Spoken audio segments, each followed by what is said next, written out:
What is up, everyone? I'm Dave. I'm Steve. Um, Insert Revolution podcast episode 2. Hopefully a little smoother tonight. I don't know. Maybe not as long. Who knows? It just depends on the flow of the conversation and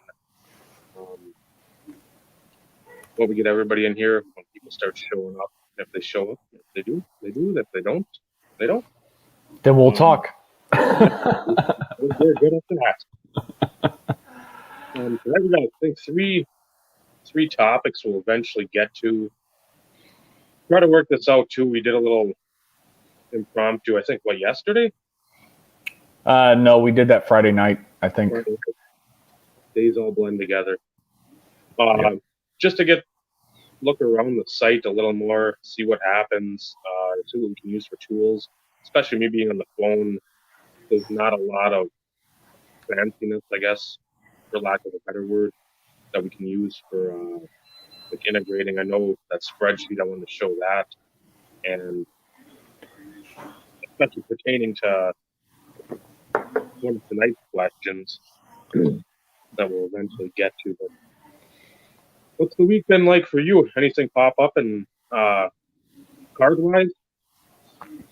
No, when you and I caught up on Friday, I showed you the one that I alluded to in the last episode, what I considered a steal, losing the first one for, what I considered for more than what it should have gone for. And then another one selling for really cheap, which, is always one of those disappointing moments. Mm-hmm. But a guy listed it for a buy it now best offer right under $50. And, I tried to go lower than the lowest. It doesn't hurt to try, right? Instant decline. But, that's the next, what I would call a bigger ad. So now that's just leaving the mirror gold and the premium stock mirror red. So knocking them out small bits at a time. Just got to be patient, right? And hope that they show up. Well, that's the thing with those. I know you said you lost that mirror gold semi-recently. 2 of them. 2. Have you seen that premium stock one pop at all recently? I think the last time you and I stumbled across one was sometime last year. And if memory serves me right, I mean, it still went for a chunk of change. Yeah, those, you don't see them often. If you collect baseball and if you collect hockey only, they're not in there. That's a football only deal. They have the regular premium stock, and then they have the mirror reds, which are numbered serial or stated print run of 20. Yep. So I mean, if you come across one of any player, pick it up if it's cheap, because again, you'll be able to tell. It's sort of like the 97 mirror gold and totally certified mirror gold, where that's like the rings in there, and then the mirror gold's just sort of the refractor. That's all it's got. But again, those are impeccable notes. Yeah, I think if I'm not mistaken, I don't want to get in too much of a habit of, showing too much stuff by any stretch of the imagination. I had to pull out a few stacks real quick. I've got like the regular premium stock. Mm-hmm. And I mean, it's a pretty parallel. Well, if you want to call it a parallel. I mean, it's pretty. I'm going to have to dig. I know I got to find, like I said, that Collins box. I think amongst all my stuff, I've got my Collins semi-readily available. And I think I've got the mirror or the premium stock mirror red silver swirls. It's a subset near the end of the set after the rookie. So. Yeah, who knows where it is in here. I know my stuff is in alphabetical order by Beckett, but sometimes it's like I've pulled a few things out just to kind of focus on some of the topics that we wanted to cover tonight. So I've got a few stacks in certain places so I can easily kind of grab something. So I didn't have to force myself to overly reintegrate what I have sitting over here. I can't believe it. You said it numerous times to me off camera that the PD boxes are locked and loaded for various years from what, 95 to 98? So I have 95 through 98, and then I pulled out the 99 through 01, which is over here behind me, not behind me, in front of me. And then the other box is 02 through 2019. And that's, of course, when a lot of his card counts drop. So there's a lot more room to grow in there. But as I was sitting here thinking, and I know you're still wanting the TDPC showcase, and that's still on my list to do. It's trying to block out ample amount of time to sit there and try and knock out a few videos to where I can upload one day, and then a few days later I can upload the next one, things along those lines.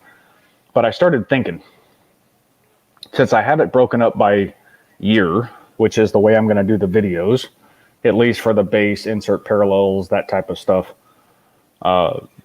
The autos, patches, and all that other kind of stuff, I'll probably do like a patch video, and then I'll do an auto video, which will probably be damn near an hour just for the autos. I was debating on whether or not I should revamp how I have this sorted.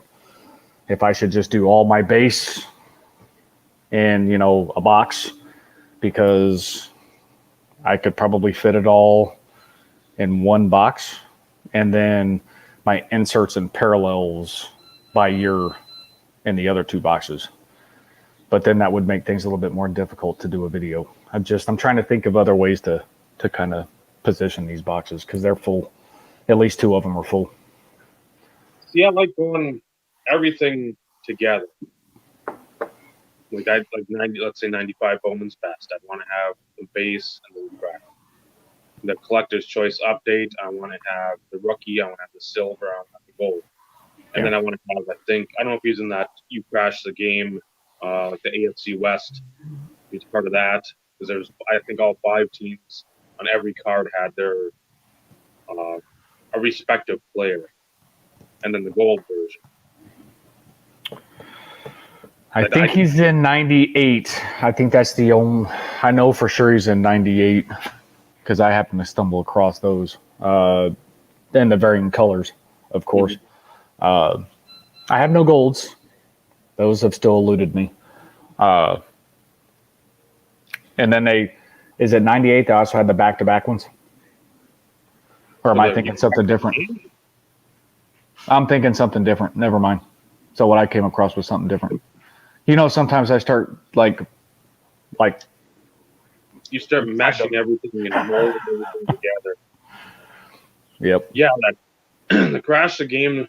I think for a couple of years, the update in 95 had the divisions, so it made it a little easier to win. But like 94, 95, the original series, or the early base series, I guess it were, 96 and I think 97 all just had the single player, but then it had like the date. It had like December 8th against whatever team. You had to score the touchdown to get the bonus card or whatever the hell it was. So you're talking about that? Yep, that would be it. That would be the one. Yep. That's the only one I have. There's a better running back on there, though. No. Some nature on means action there, because I think that one won it. But then you talked about the silver and then the gold. Yeah, which again I think those are still vastly underrated. Yep. And that's one of my all-time favorite cards, man. I missed out on a Martin the other night. I was looking to get one, and but there's a couple other cards of that player that I'm looking at a little harder. Are going to command the money I need to be putting away. That Mirror Gold's going to be there in 95. That rookie, it's gorgeous. but you can find them out there. That's not, Oh yeah. it's like a super limited card. That was one of the lots last night too. I think there's two of them in there. It's probably a 12 card lot. I want to say it went over like $100. For Curtis Martin? Two Curtis Martins, and I mean there's others like Aikman. I think was in there. Elway, some of the Oh, big okay. stars. Oh, But okay. I was shocked at that that price point. Again, I know they do well, but again, this isn't the '96. This isn't the '97. It isn't, but that's the first 95 is the test issue, if you want to call it, so to speak, of the whole mirror gold thing. I actually I like the 95 and the 96 better than I do the 97. No, I'm in agreement with that. There's The some 95 or so, that shine hasn't been replaced. no. No, because 97, not trying to take away from it by any stretch of the imagination. They're beautiful cards. I mean, we've talked about that numerous times. They are gorgeous cards, but at the same time, it's like they took a step back in the way that they kind of created the mirror. Now, if you want to talk about mirror reds, I actually like the 97 more. For whatever reason, I think the red actually transferred better from 96 to 97 than the gold did. That's just my opinion, though. Well, that and everybody's so misinformed. I've seen, because I looked up mirror gold, because I mean, that's one of the common searches I've had for 15, 20 years, just to look up mirror gold, because you always knew it was something limited. Right. But everybody thinks that just because 96's stated print run is 30, that all of a sudden that the 97 ones are the exact same. It's not. It's not even close. No. Because again, it was the original stated print one was what, 30, 45, 90? In 97 or 96? 96. I think that sounds right, Dave. I know reds were 90. I know golds were 30. I swear that the blues then would have been 45. Well, you know what? I could probably go look to see, because I bet you I still have the one in my history. And I think because of who I got it from, it's notated as such. Because everybody wants to think 50, and it's not 50. No. Yeah, so red 90. Because I know the hockey ones are more limited, but they also had a lot less product distributed too. Because again, football pretty much at that time was king. Good baseball there too, but I mean football was top of the world. Where are you? Finding certified. Struggling mightily. Here we go. Well, this actually shows as 50. Okay. But then again, take that for a grain of salt. Yeah, some of the time, like that guy we looked at or we bought stuff from that TNT guy, it seems like he'll have 50 of them in a couple months span. So again, you never know how much of that stuff's backdoor, but again, everything matches up with the back has to have that mirror red, and then at the back Yep. it's the flip, the mirror of the mirror red. Yep, it's the flip. So if you don't see right there, it says like mirror red below the stat, that's something you gotta be advised about. You can't just go in there and, oh, it's mirror, and then you get it, nothing in the back. That's 100% fake card, or that's a backdoor card. Yep. There's a lot of that era, that the Pinnacle, Donruss, Leaf, Fleer, that's one of the worst things about that era. is when they all went bankrupt. They had big bankruptcy sales, so you're going to see a lot of stuff Pacific as well. You see a Yep. lot of that stuff that's cool out there. Like, oh, there's a premiere date, but it's not numbered, or whatever, a gold board, or some other, the Revolution Shadow series, something like that's not numbered because those are test cards or they were stuff for replacements. Right. So finding them, it's like, oh, that's great. But then when you see something with a no serial number on it, that's something that was supposed to be possibly at the time a replacement card that should have eventually been damaged after whatever number of years. But unfortunately, half these card companies went up within the 3-4 years, so they're all trying to Well, sell off and assets and making I money. I do have, and I've kind of I cheated on this one in my spreadsheet, but it's one of those.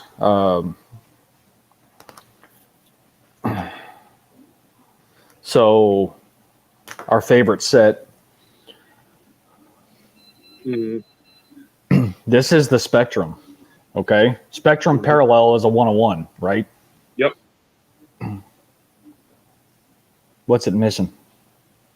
Seems to be a serial number right above him. Yep. But the listing was a replacement, and it was a replacement for said card. So obviously, now got to take it for a grain of salt. You're basing it off of what somebody says. Obviously, what the individual said, he pulled the Spectrum 101. It was extremely damaged, and he sent it in. And that's back when customer service was a thing, and they actually took care of the customer, and that was the replacement. But it was missing the serial number. And knowing that that was the story, I took a chance because something from 98, I mean, I know there's still probably 98 SPX boxes out there that are probably sitting, collecting dust or in the bottom of a river or a lake or something along those lines too, random storage.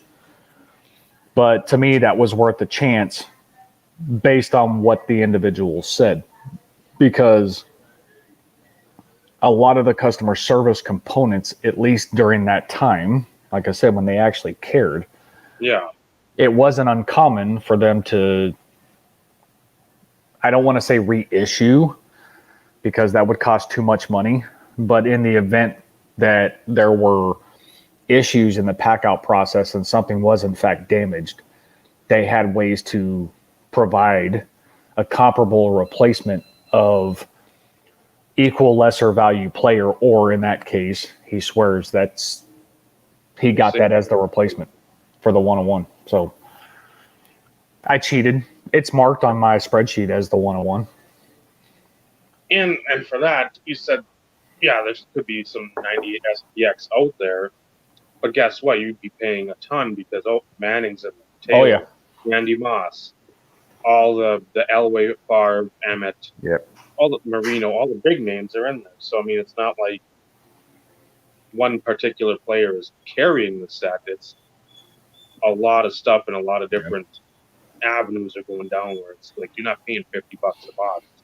You're probably paying $250, $300 minimum. I haven't looked. Every once in a while, I'll kind of do searches for that because there's times in which I'd like to relive the 90s and open some of that product. But sometimes it's not feasible. So you got to look for your shittier rookie class, and 98 is definitely not one of those. No, 97 would be the one to look at, but then a lot of the inserts that drive it, like again, we talked about last week, the clear metal, those PMGs, it's like, okay, I want to get a box of that because I like that design, but I can't because, you might get a PMG. Well, you're probably not going to. That's the thing. Yeah, and paying that kind of money, it's not worth the cost. It's not worth the risk at all.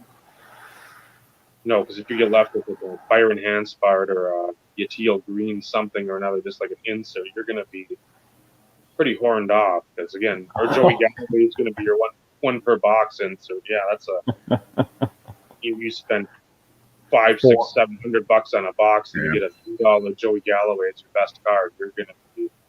Oh yeah, you're gonna be pissed big time. Yep. But that's too what. And again, I love when people do that. They have the balls to rip open that stuff, try to get something. Because who knows what they pull for us? Maybe there's a TD in there that you don't have, or Bledsoe or Martin or Keyshawn for me. But at the same time, I don't want to hear those people complain. Right.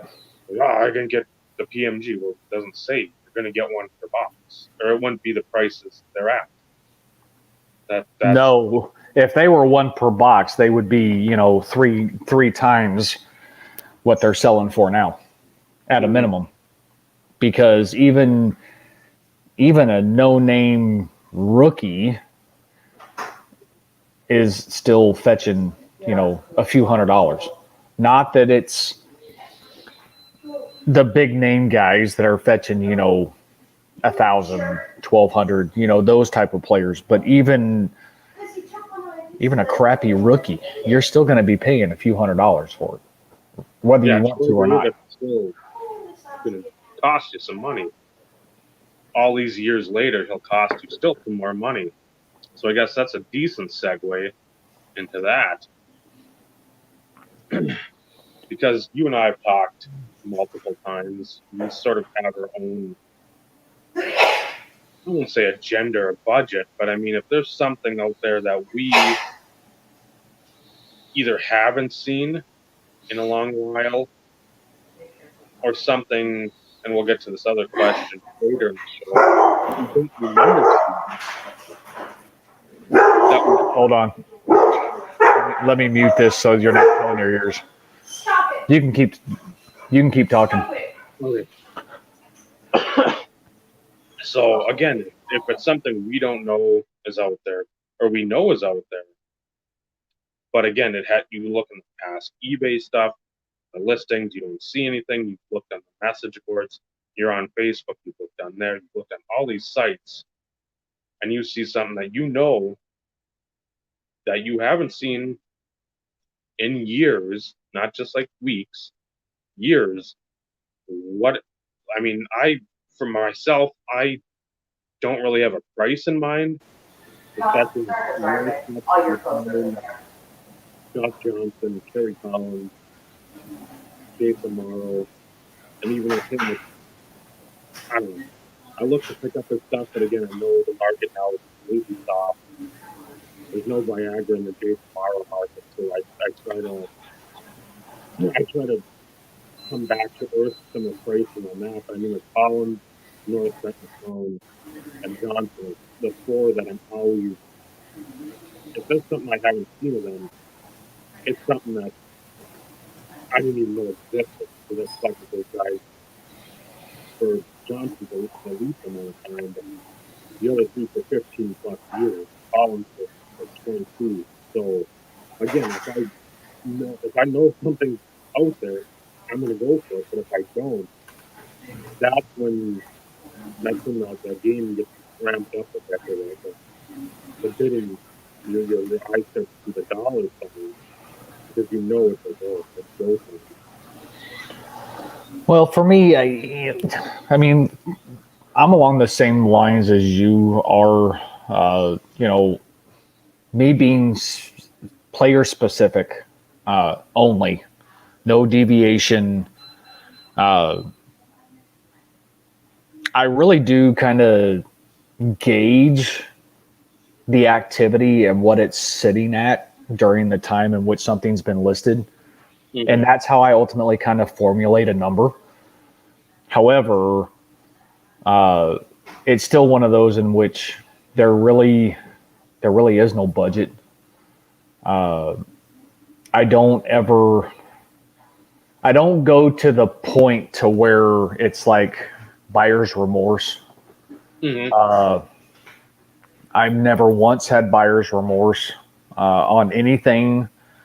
But at the same time, there is such a thing as excessive. Mm-hmm. And It's caught up in the heat of the moment. there's been a few times, something extremely rare, and I haven't had it much per se with the insert parallel type stuff as of yet, because a lot of the stuff that I'm really focusing on is, we won't call it like rare of the rare. I mean, I always look for stuff like that, but some of the stuff I've kind of been really gauging is like the mid to low tier stuff that it's, for whatever reason, I haven't been able to pick up in collections or anything along those lines. But if, let's say, something is, like you alluded to, something you hadn't seen in, years, 4, 5, 6, 7 years type situation, and it's got a day left and it's sitting at, 60, 70, $80, then, typically I look at double what it is at that point. And for me, I always wait to the last minute. Mm-hmm. If it's one of those in which if I win, great, it was destined, it was meant to be. If I don't, it's like, okay, now I need to rethink my strategy for the next time in the event that something happens. Knowing that you lose it for $1.50, $2 more than what you bid, that's not truly what the other person who won it, that's what they bid up to. So it's one of those in which you kind of have to take a step back and put yourself in their shoes and think of, okay, maybe what's their philosophy behind it. But at the same time, I look at what it is at the 24-hour left mark, and whatever it is, I usually double it. And I don't stick with the normal numbers. Mm-hmm. 145.50, 127.75. Yep. I do, like 167.97 or some weird something along those lines. I don't stick with the fives. No. Because that's what the majority of people do, is they Yep. stick with the fives. And a win is a win, even if it's by 57 cents. A win is a win. And for something that you need to plug holes, it doesn't matter. That's what it was. I don't know how many months ago now, 3, 4 months, where that Josh Johnson super fractor came up. And I was sitting there thinking in my mind, okay, I want to go top end like 115. I'm like, I'll be happy there. So I bid, I think, with like, the rare time that I bid without like 3 seconds left, it was like 10 seconds. And I bid like 135. I jumped to 138. Somebody had bid right after me. So then I put like 250 in, just because I'm not going to lose this card. Right. Because there's times when again, it depends on what you can afford. That's Absolutely. first and foremost. Don't go card broke. I mean, What's that? I don't know what that is. Why I've got holy socks, and I don't mean church socks. But sort of portion out. Don't, if you see a big card come up, don't sit there and buy like, unless again you can afford it. Don't buy like $30, $40 cards leading up to that, and then shit, I can't afford this big card that I really want because I've literally blown your wad on all this other periphery shit that you really don't need, or you can get at a later time. So remember when I got this, Mm-hmm. and you knew that I'd won it, and you knew how much I paid for it, Mm-hmm. and you sent me a few things, and it's like, yeah, I've got it on the watch list. It's definitely something that I need, and it wasn't expensive. It's not like it was, but I have a budget. Yeah. And I stick within that budget. And if I don't spend something 1 month, so to speak, from a budgetary perspective, the next month that budget increases by that month and the previous month. That's why I'm able to get some of these bigger cards. But that's also why a lot of the pickups are a lot more sporadic, because Mm-hmm. I stick to a said budget, because we're trying to do better when it comes to expenses and things along those lines. So it's all about being smart. Yeah. And we've seen people come and go because they come in with a ball of fire, and they're, group breaks, and they're these huge $300 and $400 and $500 cards, and then all of a sudden, a few months later, you're going, what happened? And it's Or like a because month later, you start seeing the for sale videos. Back in the day, you did. Now on Facebook, you probably see that more so than YouTube, because you'd see them come in, join Nick's breaks, join Ryan's breaks, join Truthy's breaks, Denny's breaks. You'd have all these breaks. It's like, that's great, you're supporting the community, but you are digging a hole very quickly. You're not going to end up in China. no, You're going to end up in horrendous debt, and people. And that's one thing too that I want to get to as well. Is like, you don't need to come on here and oppress people. If you want to be YouTube famous, you can do that in so many other ways. Do it that way. If you right, truly love cards, come on here, share your knowledge, share your love of the hobby. Don't sit here and come in and like, oh, I got a Acuna PSA 10 bat down. Well, that's great. I mean, nobody's patting you in the back. I mean, that's a very highly populated card. But again, if you come in and you integrate yourself within the community, do it that way. right. Comment on people's videos. Make some videos just showing what you have. It doesn't need to all be Gem Mint 10 Trouts or Lucas or stuff like that, because again, that's you're probably not doing it because you love those cards. You're doing it because you want notoriety from the other people in the community that. And again, these people are the people. For me personally, I don't want notoriety from. I don't need the people with 10, 15,000 subscribers. Those Right. people don't give a shit about me. Phil's Pools doesn't give a shit about me. Packer No. Fan 87 doesn't give a shit about me. Jabs Family, Sports Card Investor, all these people that are people that want money and don't want to be part of the community. Those are the people I don't want to be part of, because they don't give two shits about me on the bottom of their shoe when they walk by. Right. Well, it's the one focus. It's what's great and what's new now. What's the hot stuff. And we as collectors, okay, so I'm only speaking for myself, but I have a feeling you probably think the same way. But if you were to win the lottery tomorrow, your focus would be, okay, there's a shit ton of big cards for XYZ player collection. Which ones do I go for first? If that was your only focus. Okay, me, I want to be set up for life, but at the same time, you want to blow some money. Okay, let's be real. We all want to blow some money. But, I'd be looking for my PMG. I'd be looking for my essential credential. Something that, right now will never be in the budget. Mm-hmm. And get something that I've always wanted, I would have, type situation. And then whatever happens in the future. And of course, my dog's going to go crazy again. Hopefully he doesn't bark too bad. But, at the same time, I'm thinking about future though too. But I'm not going to go buy a crap ton of cases, No. post them on, the tube and hope for something great and wonderful. I used to do that, and yes, I enjoyed the shit out of it. But that's also some of my years of regret though too, because I could have had more stuff, like this, Now, to some people, this is like, okay, yeah, great, it's a finest refractor, but it is numbered to 75, which seems like a high grade or a high serial number, but that's a Gem 10. These are condition sensitive.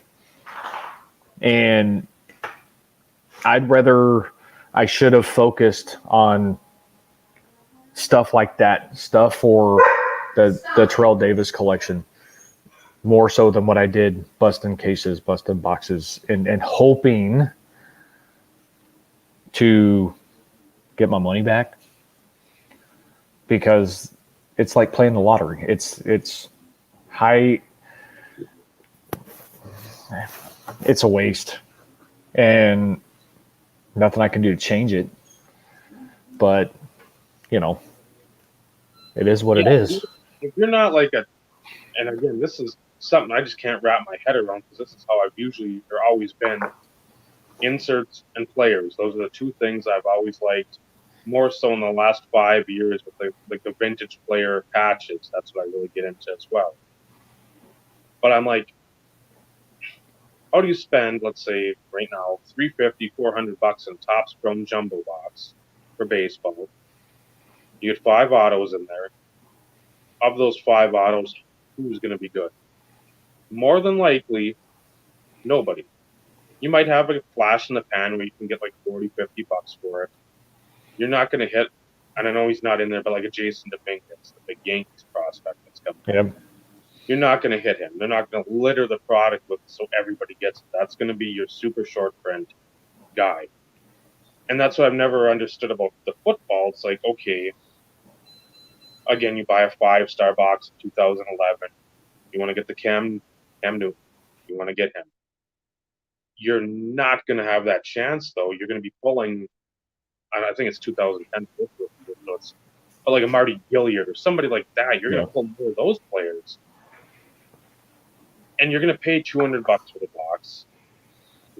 Why not just put, or say, okay, I got $200 here. I need another 150, whatever Cam Newton was at the time. Put that next month's or whatever week, whatever you have for money, put that towards that Newton. Yep. You are going to feel so much better when we said it last week too, when you get the card you really want instead of trying to pine and open up box after box, case after case, getting a group break after group break, spending all that money. Again, if it's done right, Brad, 8671, he's like the master of the group break. Oh, he's doing well. Yeah, he's doing well. He's not buying into like, oh, I need to buy the Bengals and the 2020 products because Joe Burrow's in it. No, he's looking at checklists and he's looking at pricing there, the best bang for your buck. So if you do it right like him and you get a pretty decent return, you're doing it right. Yep. But somebody that's just constantly going through the motion of just trying to rip wax or get into breaks to get the main card they want, that's a hell of a ride where you're not going to have any peaks. You're going to have a lot of valleys and a lot of regrets and a lot of just like bitterness to the hobby because of a choice you made and knowingly made instead of making a choice where it's like, yeah, I might not get that high if I get a Brett Favre out of 5, but you know what? That Cam Newton rookie patch to whatever 20, that auto patch, I want that more than anything, but I'm not willing to just focus on that instead of trying to be everybody's friend or spend an inordinate amount of money to get that card or hope to get that card. And I think a lot of it has to do with the rush, that anticipation.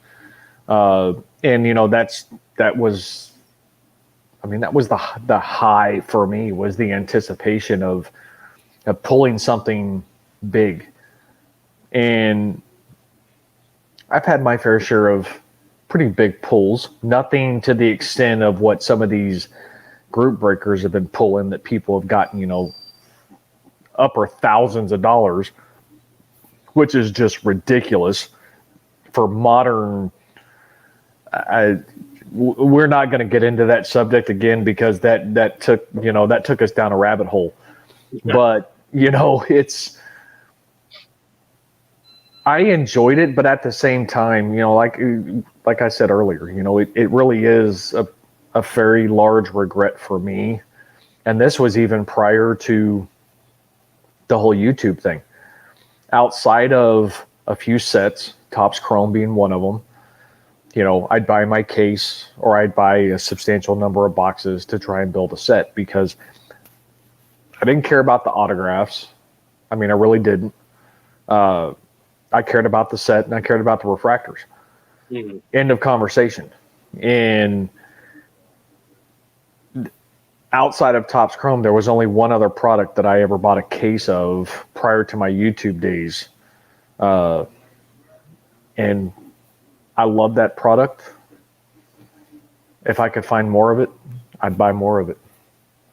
2008 gridiron gear. That was probably one of the funnest breaks that I've ever had because, and I bought a master case. Okay. So 16 boxes is a master case. It came in 2 8-box cases. And I don't remember what the guarantee per 8-box case was.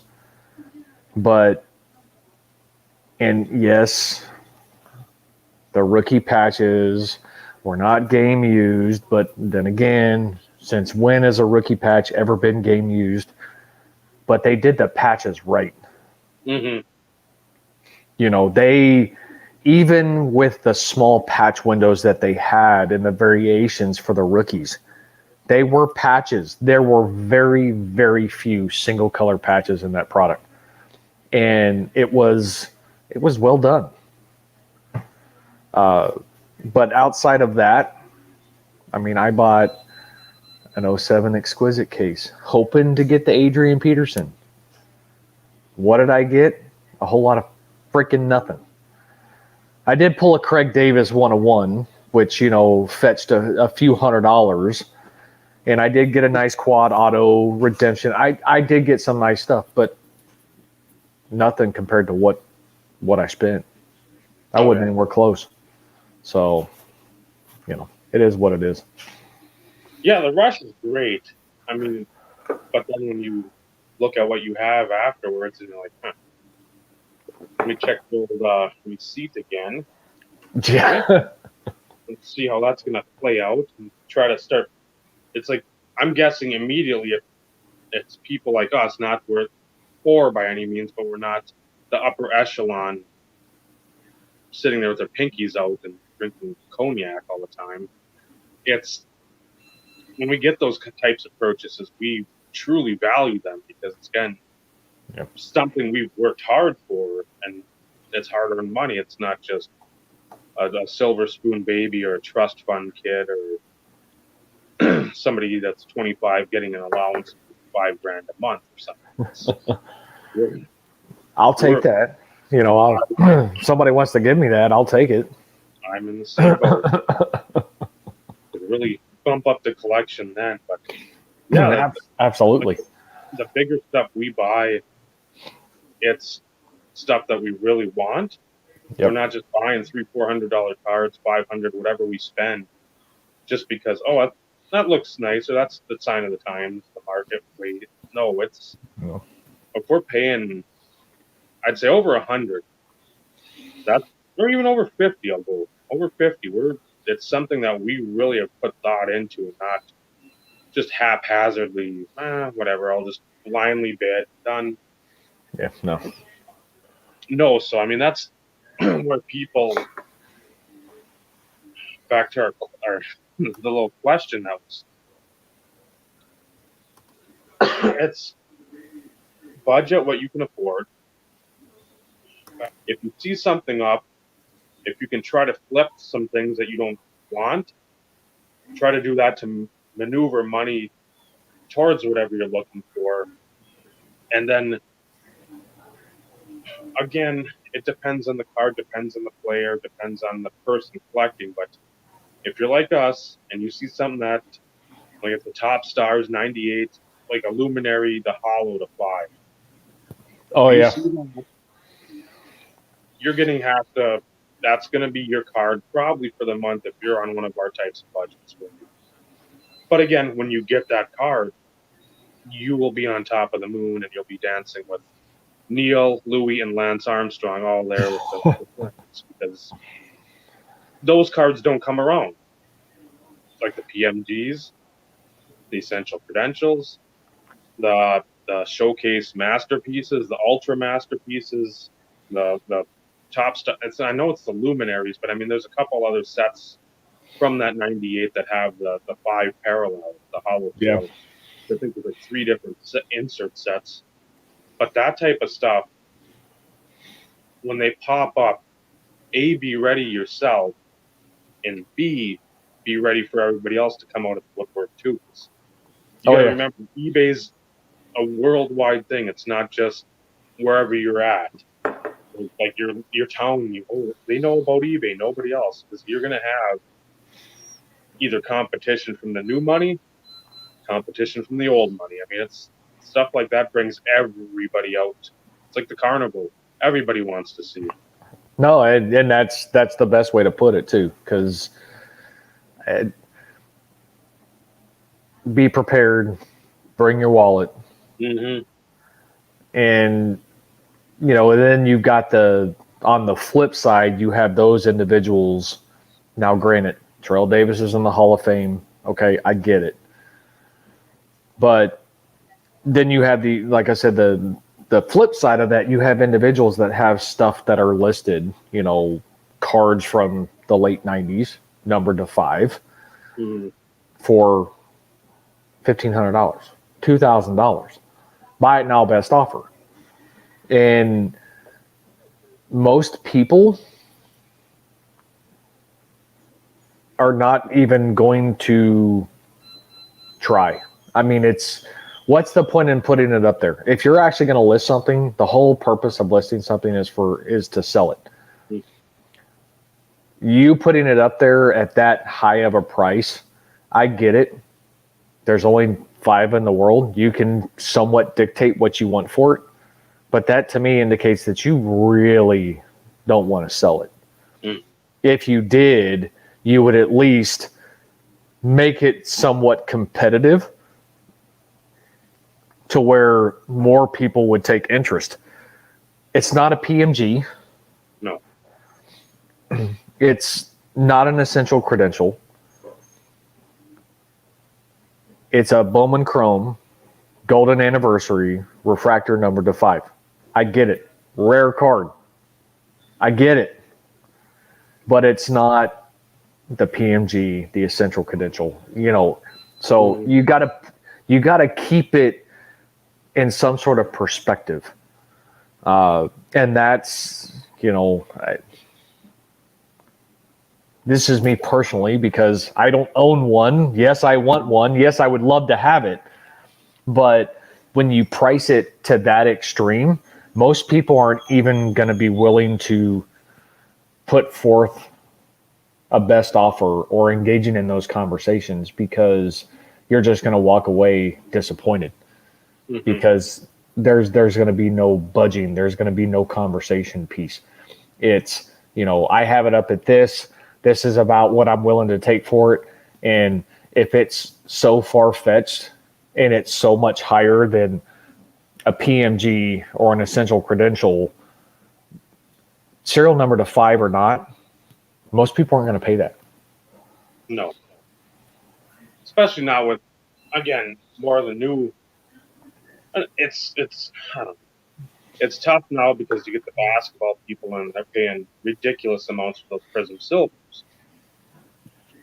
I get the early stuff. I get the Giannis. I don't know if it's 12-13 or 13-14. I think 12-13. The first year that Prism came out, whatever year that is, I'm not going to claim to know. Yeah. But I mean, I get that because that was more of a limited run. They weren't going balls out like they are now. But again, then you can't find anything anywhere. I mean, I'd love to just get a couple blasters, rip them, and be like, okay, I'm done. You can't find anything around here. But people are paying that kind of money. So I don't know. Some of these other people are keen to the hobby. They're like, well, that's numbered to 5. That doesn't have any ink on it or a patch or whatever. It's got to be worth a ton more because it's actually numbered to something. When in all reality, you're not getting the same people looking at it. Eventually, that may happen. Eventually, everybody may phase out, go back to gambling on horses and basketball and sports. Who knows? In these uncertain times of 2020, anything is possible. Yeah, I was going to say anything goes. So again, you think that like the old Upper Deck game jersey autos. Yep, I have a few of them.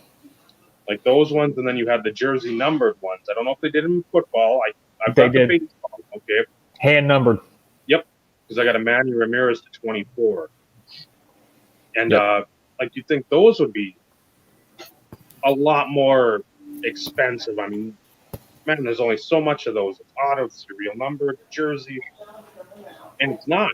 And that's for like a collectors like us, that just doesn't at times make sense because we're so stuck in the mid '90s, late '90s, like that jersey card, '96 Upper Deck, those footballs in '96 Collector's Edge. What was it? Uh, Was it at Collector's Edge Advantage? Because I can remember them, and there was like the Super Bowl game balls, stuff like that. well, then you have 95. No, that's '96. It's in my 95 stack. Oh, nope. There's my separator. So, yep, that is 96. Sorry. So I mean, like those when those came out, that was the bee's knees. It's like holy crap. What's going on, Mike?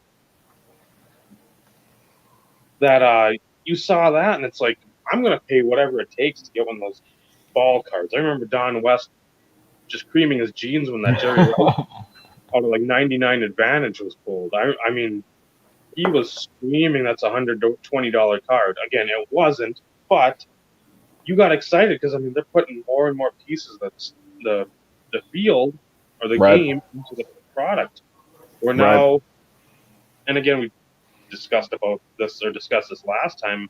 They got away from it now because they so oversaturated the market in the 2000s, the early 2010s, and they was trying to get blood from a turnip. They weren't going to do it anymore. Nobody cared because how many rookie premier things can you have of Isaiah Pete? Nobody cares. Well, and then you started having products, so like, piece of the game starting to come out, which it was strictly, memorabilia focused. When you allude to the whole saturation of the market, 2002 is the first thing that comes to mind as it pertains to a card product specifically geared towards memorabilia. Piece of the game, that's all it was jersey and football and varying quarter parallels. Then you had the duels. Some had jerseys, some had jersey and football. It's like, how much do you want to just, I get it, it was the new thing to do, but at the same time, outside of the card design in certain situations, that doesn't require a whole lot of thought or creativity. And you look at, and I go to baseball, I think the 01 private stock had one of those per pack. Most of it was a bat or a jersey. And there wasn't a lot of, the design was really plain, mundane. But again, there was like $20 a pack, and then you got that piece of the action. It's like, well, that's great, but now everybody's starting to see that, man, you're really jumping every set instead of the cool inserts and technology, serial numbered stuff you're getting there. That's all being replaced by, here's a Rich Aurelia bat. Wing bat jockstrap. I mean, who cares? It just, and again, I bought into some of that. I mean, it's cool. You see patches, and like then you start to get the old guys in there. That's cool. I don't need to see everything with Kerry Collins, Ron Dane, Amani Toomer, and whoever else they decide, Jason Sehorn, to put on a quad card. That's cool, but I don't need it not numbered at all. Because those should be numbered. Anything that's a dual should be numbered to something fairly limited. Well, and in certain instances they did, but later on it's like they completely took that out of consideration. It was just like, okay. And what's sad is there wasn't even stated print runs on a lot of that stuff though either. You look at some of the older 90s stuff.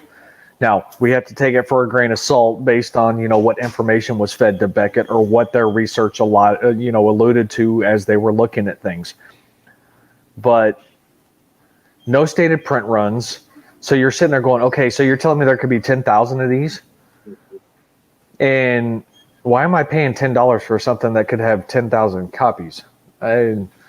So you got the other side of the spectrum to where, if you're going to flood the market with something like that, because that's the latest and greatest and newest thing, it takes away from people like you and I, for instance, and consistently takes us back to, what some of the focus is of the parallels and the inserts, because none of that's going to be recreated. There's limited quantities of said cards because of serial numbering, and a lot of the parallels being serial numbered. Hell, a lot of the inserts being serial numbered, even though they could be 5,000, 10,000. We still know how many were out there. And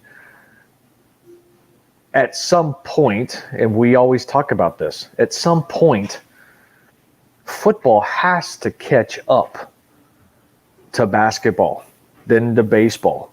Because, and you said it yourself, some of the hockey stuff, certain insert sets or parallel sets, you've seen a pretty substantial spike since you've kind of been focusing, quite a bit on Patrick Waugh and Hasek and, some of your Forsberg and, some of that stuff. So you've seen some cards, some parallels, inserts that you've seen a substantial spike in. But at some point, and then again, maybe this is what we're hoping for, but deep down, maybe we don't want to happen, because it still keeps us, in the hunt for being able to obtain some of these. You would think that at some point it would hit football, and not just those, what we always allude to as the iconic type inserts that span multiple, sports. So I don't know. Sorry, I didn't mean to clap. My dog just decided he was going to get up on the counter and try and get something. No, it is. And that's, I don't know. When everybody's so focused on, like, basketball, you've got the jambalaya, you get the precious metal gems, you've got the Dunkin' Go Nuts, you've got, like, the finest gold refractors, I think 96, 97, the Kobe rookie year. And then you have, again, then you go to the Legacy, which they're not even in that upper echelon. They should be. The Ultra Platinums, which aren't in that echelon. They should be. A lot of that stuff, it just sort of gets, I don't know, it still commands a ton of money in the basketball market. But when you look at, I don't know, Tim Duncan, Emmitt Smith stuff should be as much as Tim Duncan. Should be more. Yeah. You have two guys that have 4 or 5 titles. Well, Emmitt has 3. Emmitt has 3. Well, however, still the NFL rushing leader. Just try not to remember the Arizona Cardinals' dying days. Yeah, well, that's another topic of conversation. But I didn't mean to interrupt you. But it's still, I know exactly where you're going down that path. You try and do a comparison between football, baseball, and basketball. Mm-hmm. And I even throw in baseball for that reason, because there are certain baseball inserts, of course, that didn't transfer into football, which is very disappointing. Granted, some things you can't fit the same name in the naming convention into football, which I get, but come up with something else. But baseball, and this is to a certain degree, I regret not collecting more baseball in the 90s, because they had so many fantastic inserts and parallels. Granted, they usually had too many. Each product, would have this many inserts and parallels, and crossing multiple pull ratios and so on and so forth. And you'd read the back, and it's like freaking this long or some crap. but you look for comparisons. You know, you alluded to Duncan and Emmett. You know, okay, so I look at it from a state perspective. Tim Duncan is big in the state of Texas and San Antonio because of the Spurs. Emmett Smith, of course, because of the Cowboys. Emmett Smith should be fetching 2 times what Tim Duncan would get on certain cards or parallel versions in that same time frame. And they're not anywhere close. No.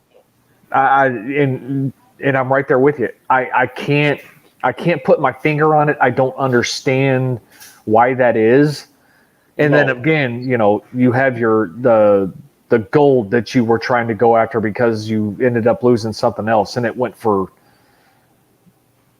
what I would still consider cheap considering the year and the serial numbering. But you know, at the same time, it's like, why? Yeah, where again, the WA goes for $800. Yeah, 800, but up like 1,200, I think Canadian, or 1,150, and then the Emmett's 80. Yeah, Same serial number, same year. Yep. So, I mean, like this. I mean, you got, again, it's a nice insert. I wish the flame was more prominent on there because but these are 1 per case. Yep. I got that 2-card lot for $20.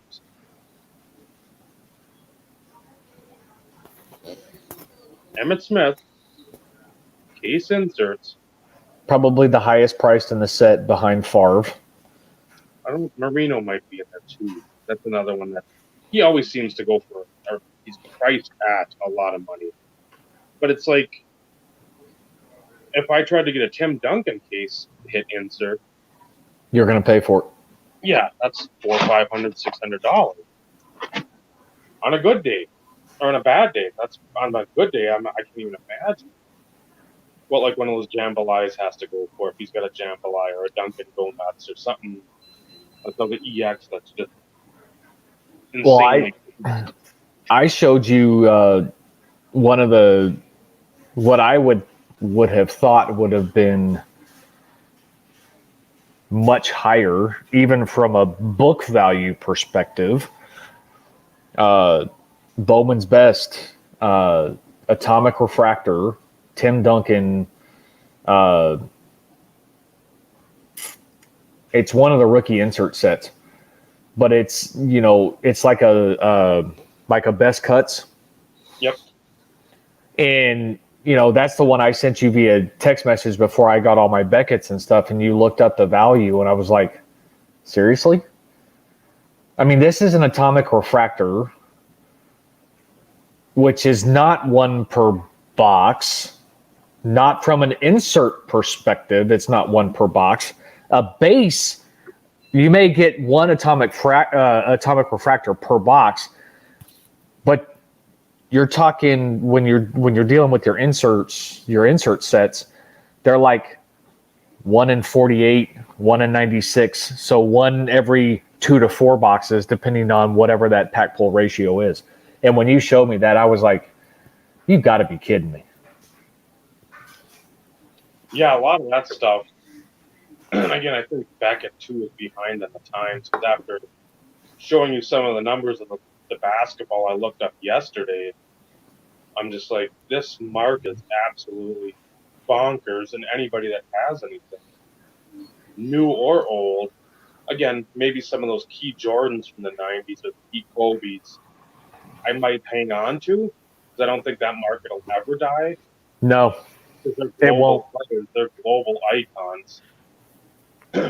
Maybe some of the lesser players I'd be more inclined to move, but at the same time, everything is so wonky right now in that basketball market. It's hard not to part with anything just to get money for something you actually want. I mean, I know that's what I'm trying to do. Just because strike when the iron's hot. And if it's something that you're not attached to, and to a certain degree, I'm debating on whether or not I should get that Duncan, graded, because that's really going to, increase the overall value type situation. But to a certain degree, I'm not ready to part with it. I pulled that card. Mm-hmm. And even though I've sold stuff over the years, who hasn't? Yep. That's what keeps the collection fresh. I have to get to a point to where it's like I look at it and we're going, yeah, it's lost its luster. I don't care anymore. But it's hard not to jump, when the iron's hot, especially, in your situation with the one Prism silver rookie that you bought for almost nothing. And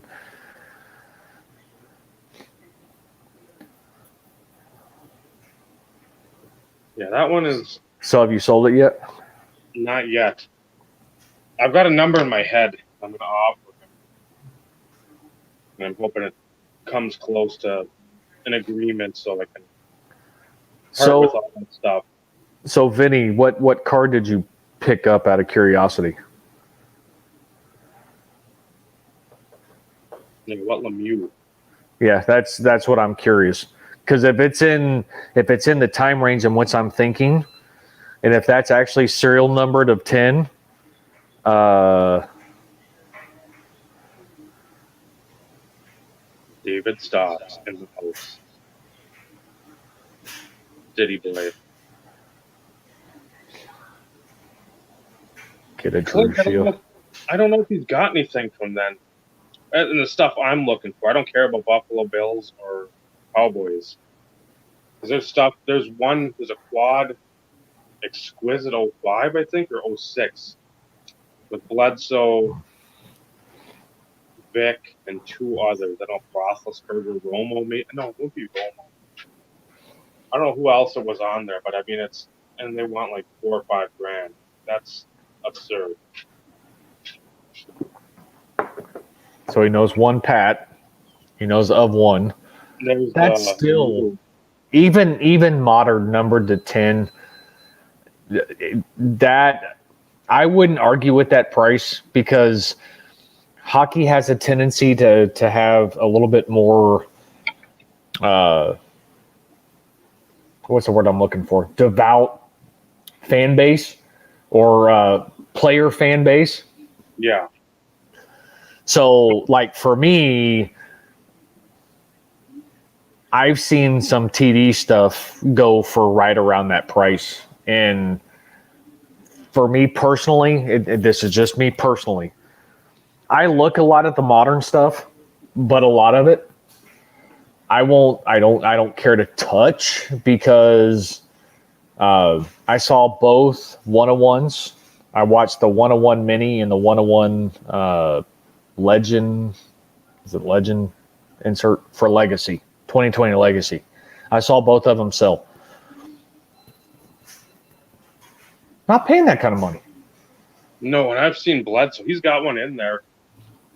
But again, it's not something I want, which is a perfect segue to that. Because I know we're both different. Go big or go home. Amish Mafia style. Yes, I would like to do that, Clint, but at the same time, even if I could get that shield, there's other stuff I've already had in mind. If you watch, and again, I wouldn't watch them, but the last couple of years I've tried to make like a goal list, as it were. Just to remind myself later on, hey, maybe this is something that I need to go back on and look at because my mind jumps, as you've known, all over the place. I mean, there's so much with cards that goes through my head, but at the same time, I want to have that video in January. Be like, okay, I've got my list of people I'd like to get and stuff that I know I probably won't get, but at least if I go back and look,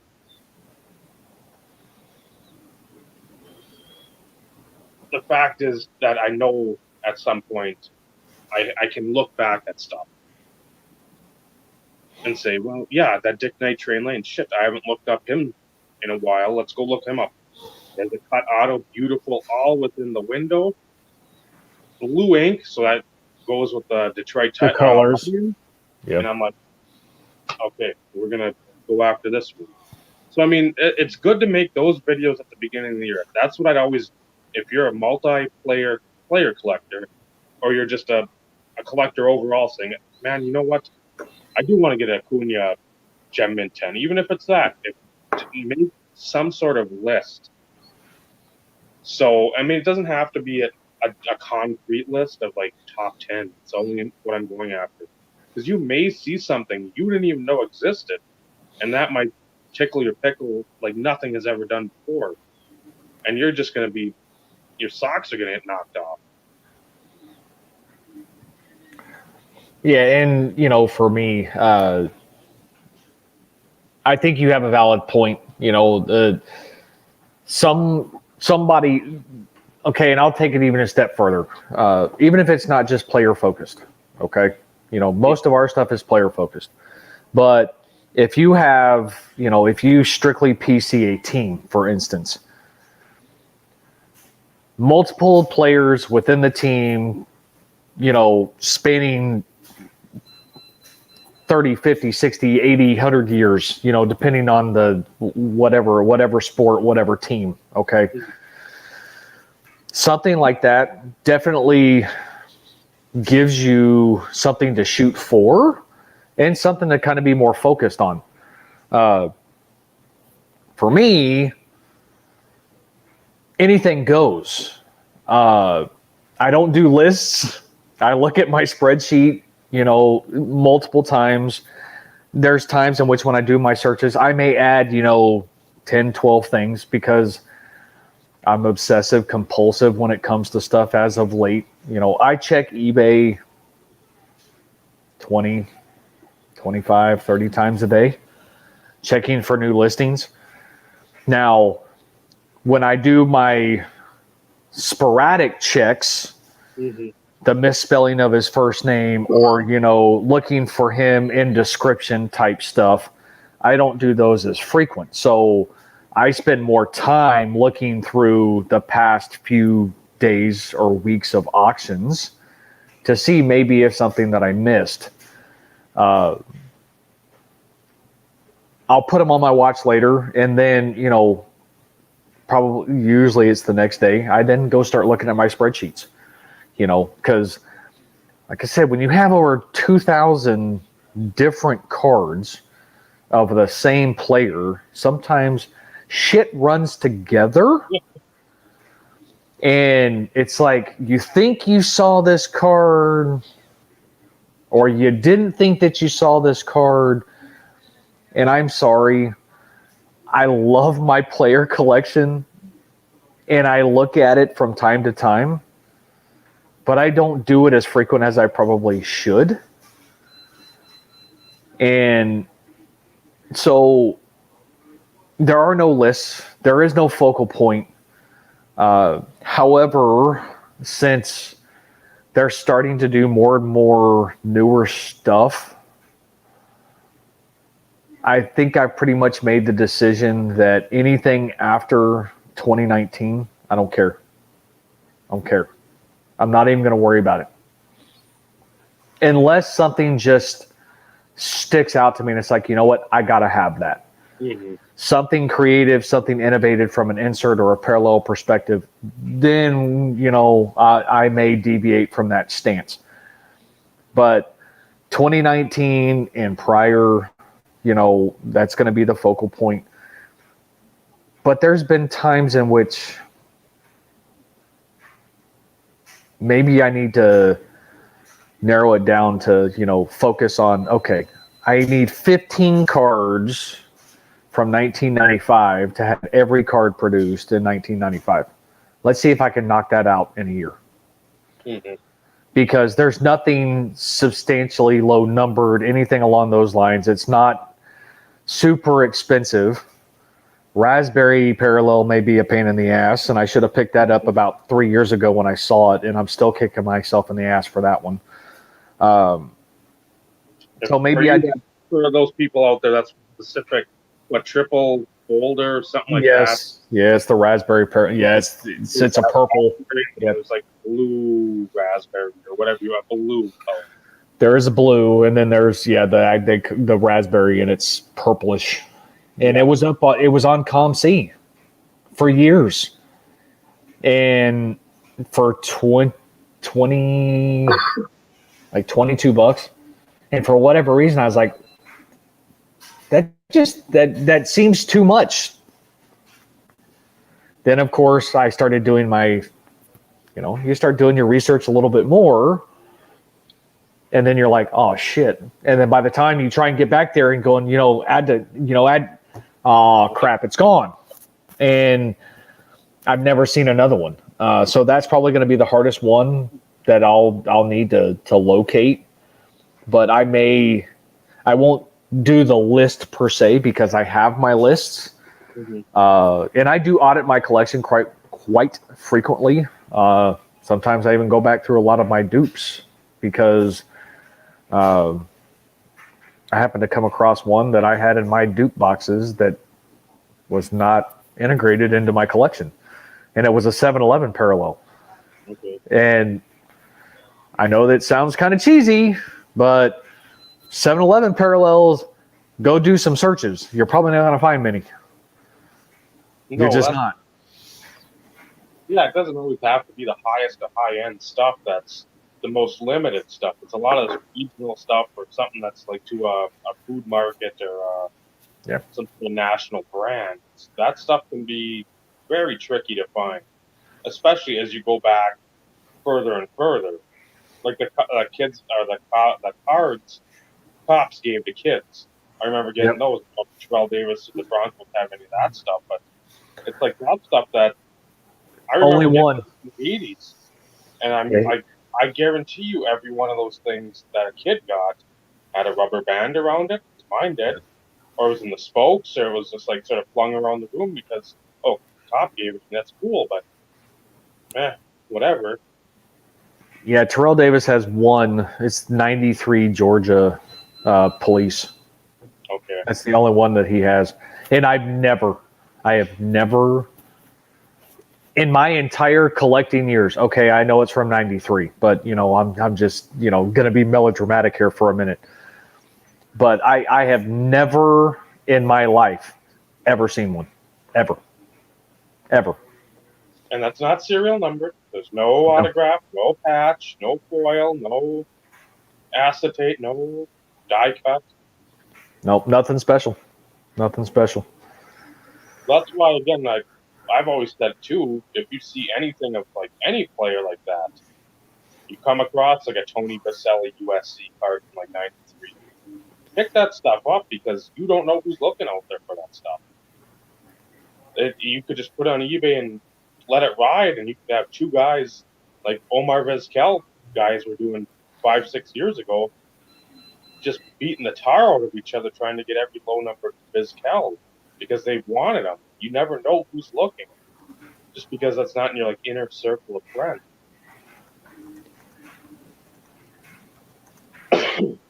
Yep. Those Beckett's are just amazing, just to even leaf through with everything you think you know. Then you start going through, well, what the hell was that card? And it's, I don't know. I love that. And again, for the price, for me picking up all four, I think it was close to 40. All three of mine were $31. So mine might have been a little over 40. So, I mean, for basically 4 yearly Beckett's, $40 when the price in the back was what? For 30? 40? Is it 30 or 40? 39? 29. 5. So Bob's here for some inserts. So we could probably segue into the other question that we there it is. I'll actually kick this one off since you've pretty much started the others. And this kind of goes in align with what Vinny was just saying here. He's been reading the Hockey Almanac, and they are good sources of information. And granted, I haven't spent as much time reading through it as I should, but at the same time, as a collector in the 90s, depending on your source of knowledge and your source of information or anything along those lines, there was a crap ton of stuff that, at least for me personally, that I've seen more in the recent years that I never knew existed. Some of you who were here, last week, you all saw this card here. This is one prime example. So this is from 97 Fleer Gaudy 2. I do not consider parallels inserts. I consider them parallels. So this being an insert parallel, this is why I'm showing this, because it is in fact a parallel. Never knew this thing existed. Numbered to 10. Never knew it. Never knew it existed. Another prime example, and most of these I'm focusing more on because some of them I don't have, and I know Dave doesn't have some of these either, but we were kind of trying to think through some of these. Where is... This was another prime example. So this is an insert parallel. 97 SP Authentic Profiles, die cut. There's three versions of this. There's the non-die cut, there's the die cut, and then there's the serial number, numbered to 100. Now, I got this in a collection I purchased, but as I was, of course, auditing the collection and going through my checklist to find out cards that I didn't have or anything along those lines, I was like, holy crap, I didn't know they had that parallel. I bought 97 SP Authentic, and I had some of just the die cuts, but I didn't pull it in the serial number, and I never bothered. Is that the serial? Yep. I never knew they had the serial numbered version. So, and then I'm going to go one even further. This one's going to take me just a minute to find. That's, nope. I pulled these out. Yep, here it is. I agree. It is a great card. 97 Playoff Zone. Cheap as shit product. Cheap. This is the blue prime target. Okay. Now, I'll show you that one, but then I'm going to show you this one. So this is the base. And I'm pretty sure they had, because, yep, here's the purple. I was like, I knew they had another one, and I think they have a red too. But I believe this is the base. And then it goes red, purple, purple, red. They're not numbered. I just know the other variation colors are different variation of pack pull ratio. So this is the base. And I showed you this one, so you can tell the difference. This is called the gold, okay? Had no freaking clue what this was. This was another one I ended up getting in a collection purchase. Nor do I think this person had it or knew what it was. 2 of 5. And no, that's not the card number. That is the actual serial numbering. Had no freaking clue these existed. And something serial numbered to 5 in 97, you can't even equate it to pulling a 1-to-1, a 1-to-1. I mean, you can't.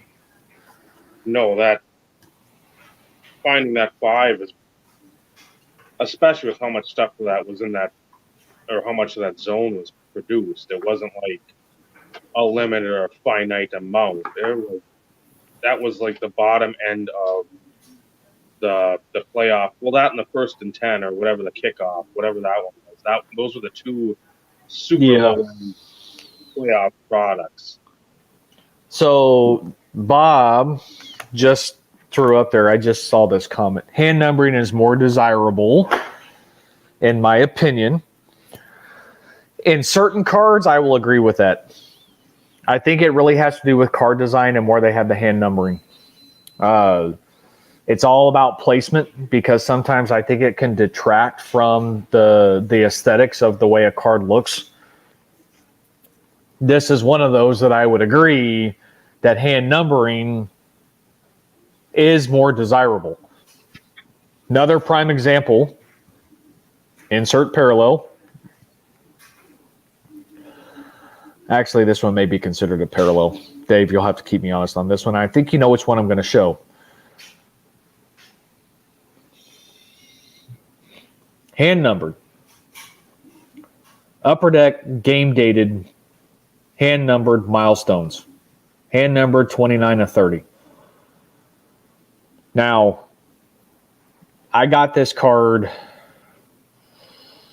9 years ago, 10 years ago, somewhere in that vicinity. And it wasn't cheap. Okay. It wasn't super expensive, but it wasn't cheap. It was 30 something dollars, I think. The last one that was on eBay, and I showed this to Dave, sold for $300.30. And I about fell out of my freaking chair.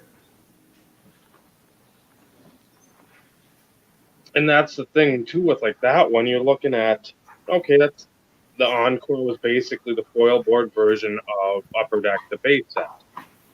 And it usually would have maybe a few more rookies that were like, let's say later in the year, like Kurt Warner. I think he didn't have an Upper Deck, but he had the Upper Deck Encore rookie from '99. So you had some of that to work with. And that wasn't like a huge release. Everybody still wanted Upper Deck. And by the time Encore came out, you already had SPX and SP Authentic. So people, that was always such a forgotten product where it had some pretty cool cards in there, but nobody cared because everything else was so geared towards the serial numbered rookies and SP Authentic or the jersey autos from the SPX. Or 99, it was just regular auto. But I mean, those people were just drooling over that class. So all that stuff was on the back burner. Encore was such a forgotten brand and just never got any hobby love. This is kind of off the subject, but, you know, this is something I didn't know even existed. Because then is that the gold or is that the bronze? This is the bronze. As I say, I think I've got the silver Collins. I've only seen the silver once, but you know this card right here was a purchase. I purchased that at the same time as the game dated through UD Encore, and still one of my favorite. Telling you, if I could own all 50 of these, I would. Where the hell's it at?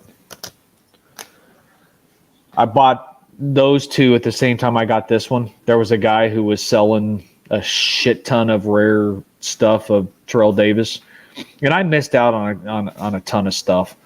But you know, at the same time, there were certain ones that I had to have, and those were 3 of them.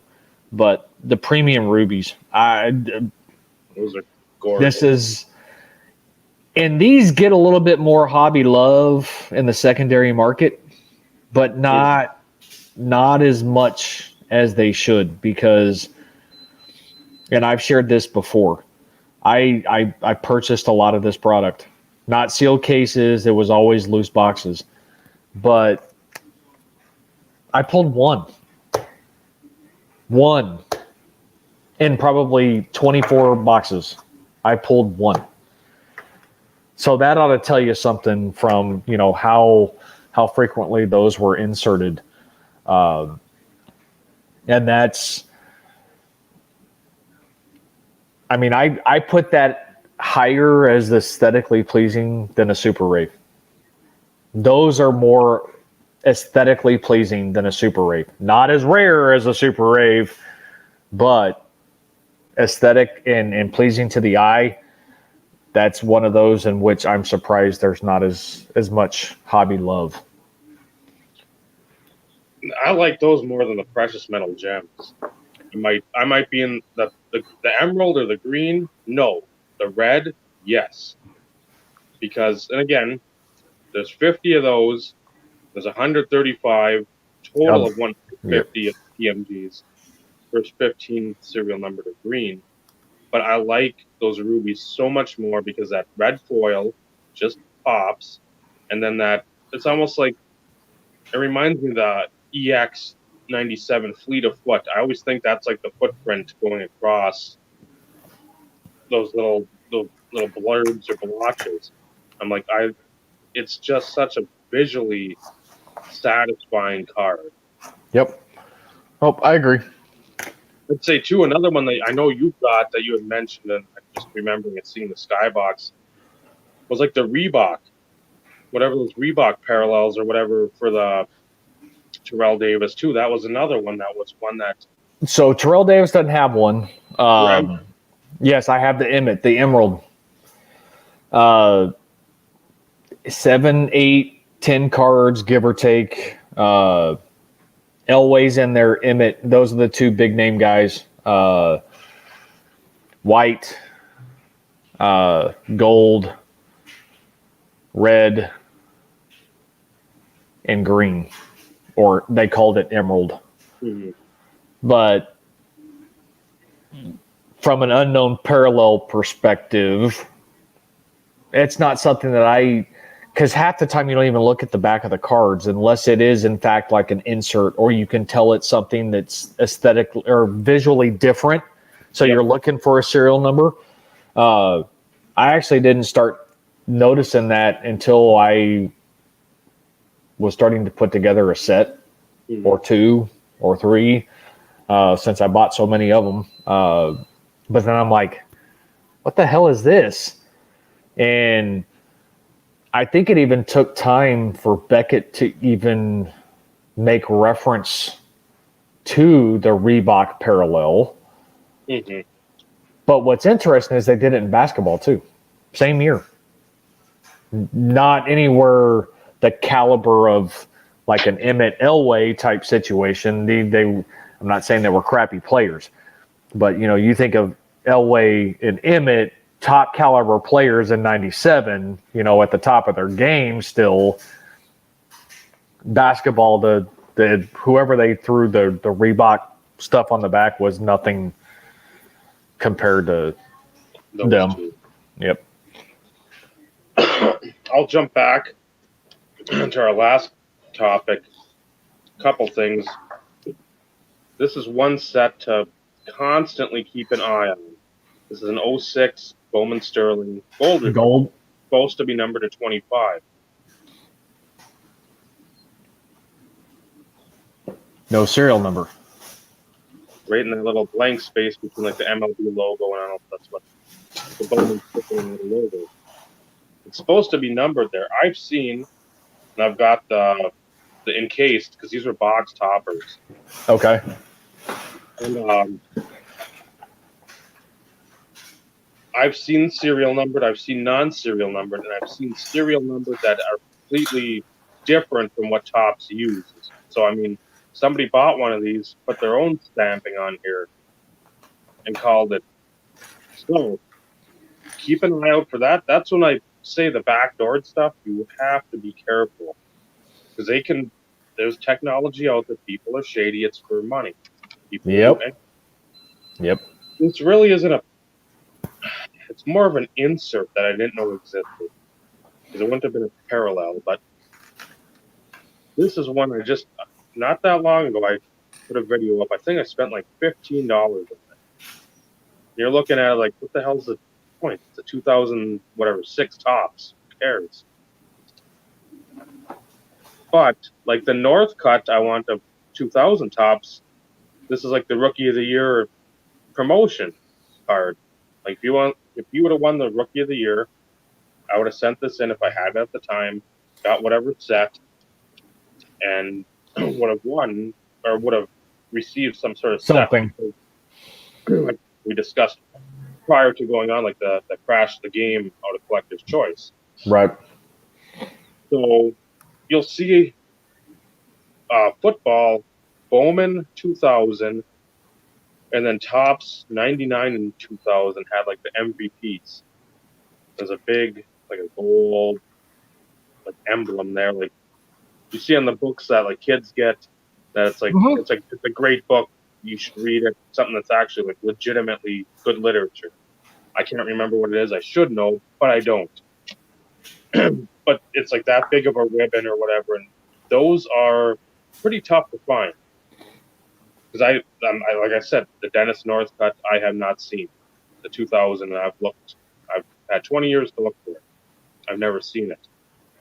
Two others, and I asked you this, I think, before the Bledsoe one went off, but the running mates gold. This is where the hand numbering is not super desirable. I mean, it doesn't matter, but it doesn't really do anything for the card. Because on the back, you'll see next to like all the wording, that's where the serial number. Yes, and that's where it should have been. Yep. And So the first, that's what I was trying to kind of remember, because I purchased a few boxes of President's Reserve, both Series 1 and Series 2. It was the Time Warp inserts that that intrigued me. mm-hmm. And they had a buy the box thing in Beckett for a while. Some of the newer products they did buy the box. And then it actually went through, what they pulled, what the stated pack odds were, so if you had interest, you knew already what you were walking into buying a box. And I recall that there being a notation for Series 1 that the gold were numbered to 10, but I didn't recall remembering or don't recall or them calling out specifically them being hand numbered. I knew they were to 10, but then at the same time seeing the running mates cards themselves and they're having that little gray space, you would have thought that the serial number would have been there, even if it was hand numbered. So for you, I think it was well worth the risk to take a chance in the event that maybe they were, because of some of the the bankruptcy stuff afterwards. But still, cool parallel nonetheless. Backdoor or not, it's still cool. Yeah, well, that I think they were up for $10. I think I offered 8 and then 6 maybe on the Natron and Stan Humphreys, and got them both auto pretty much accepted. So for like I think, and again I didn't get combined shipping. The guy went combined shipping, but for $20 or whatever it was, that I've done a lot of work over the years. So What I think, and I've seen the Elway TD Gold before. I've seen both the jumbo and I've seen the regular one, but for the life of me, I don't remember if there was any hand numbering, and if it was, I don't remember where it was, because some things you kind of think about and you put on your watch list. Other times you don't put on your watch list because it's like buy it now, best offer for $160 or something that's seems a little high, even though the gold version still book actually for pretty high, but on the flip side it's because they are serial numbered to 10. So yeah, because the first Series 1, first 12 are Series 1 cards, and they're all numbered to 10. And I don't know if it's hand numbered for Series 2, but they're out of 100. So you got 10 times as many for the Series 2 cards. for the Right. Series 2 players or whatever on the checklist. So, again, that's fine because I think I'd have to look. So I want to say that was one of the searches I did because I wanted to see if that Series 2 had the numbering in that exact spot where the window is. Yeah, and I don't think I have. You can keep talking. I don't think I have. Because Collector's Choice was good for that. Sorry, I stumbled across that. Just had to throw that out there. One of my Well, all-time favorites. and that's one that crossed over to baseball too, and the baseball guys go stupid high. There's your Fleet of the Foot. And that's one I love, but I mean, it's so you can get pretty much anybody in that set for under $10. Yep. I mean, I'm sure Emmett's in there, but yeah, that's a one in whatever 24 type of insert, and it just doesn't go for me. Yeah, because I was trying to think. President's Reserve was 96. It's the only year they made it, if I'm not mistaken. Yeah. Yeah, I don't know if I'm going to be able to get to it because my 95 and 96 stacks are kind of. They're a little mushed together here. Shut up. I couldn't believe that price. That was so stupid low. I'm still killing myself for not snagging that one thing off of Mercari.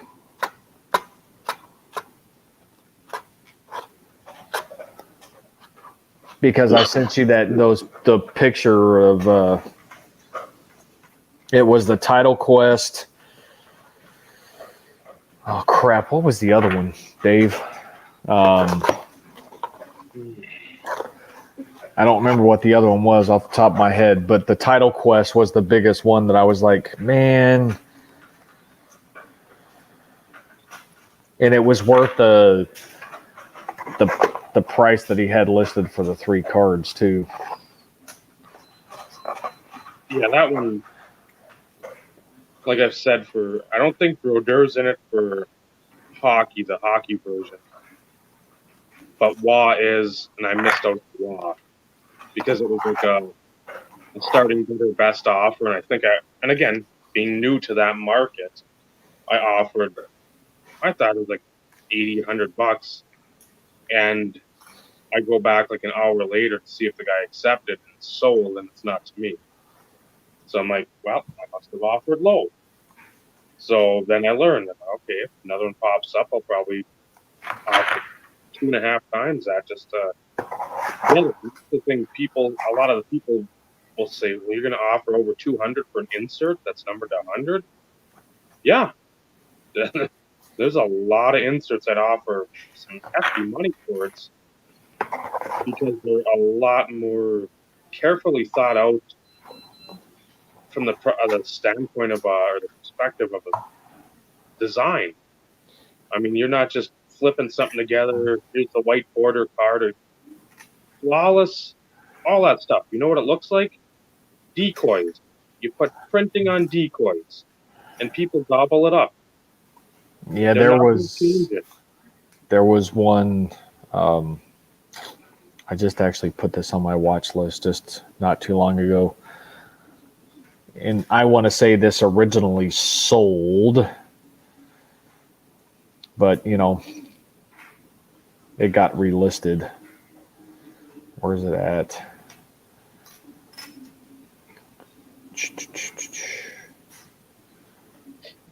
And it's one of those in which I didn't know existed either.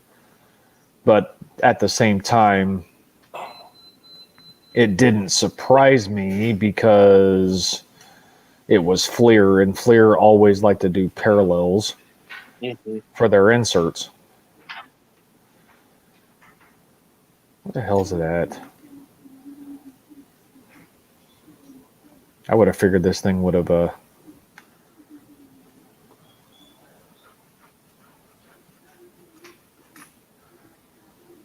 Lethal Weapon, Superpower.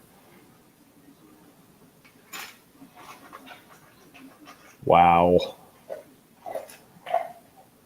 And I don't know hockey, but just knowing some of the names. Okay, here you go.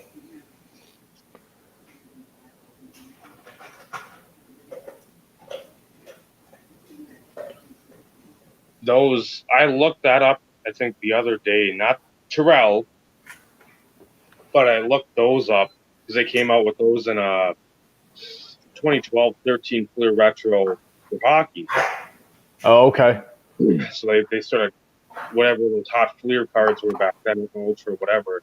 They just sort of threw them in there because I think they redid the Jambalaya. But Well, and I do own a PMG technically but it's from Retro. in the Georgia uniform, Yes. I've thought about that for like Bledsoe and Waugh and Brodeur, but I'm like I But can't. it's numbered to 5. It's numbered to 5.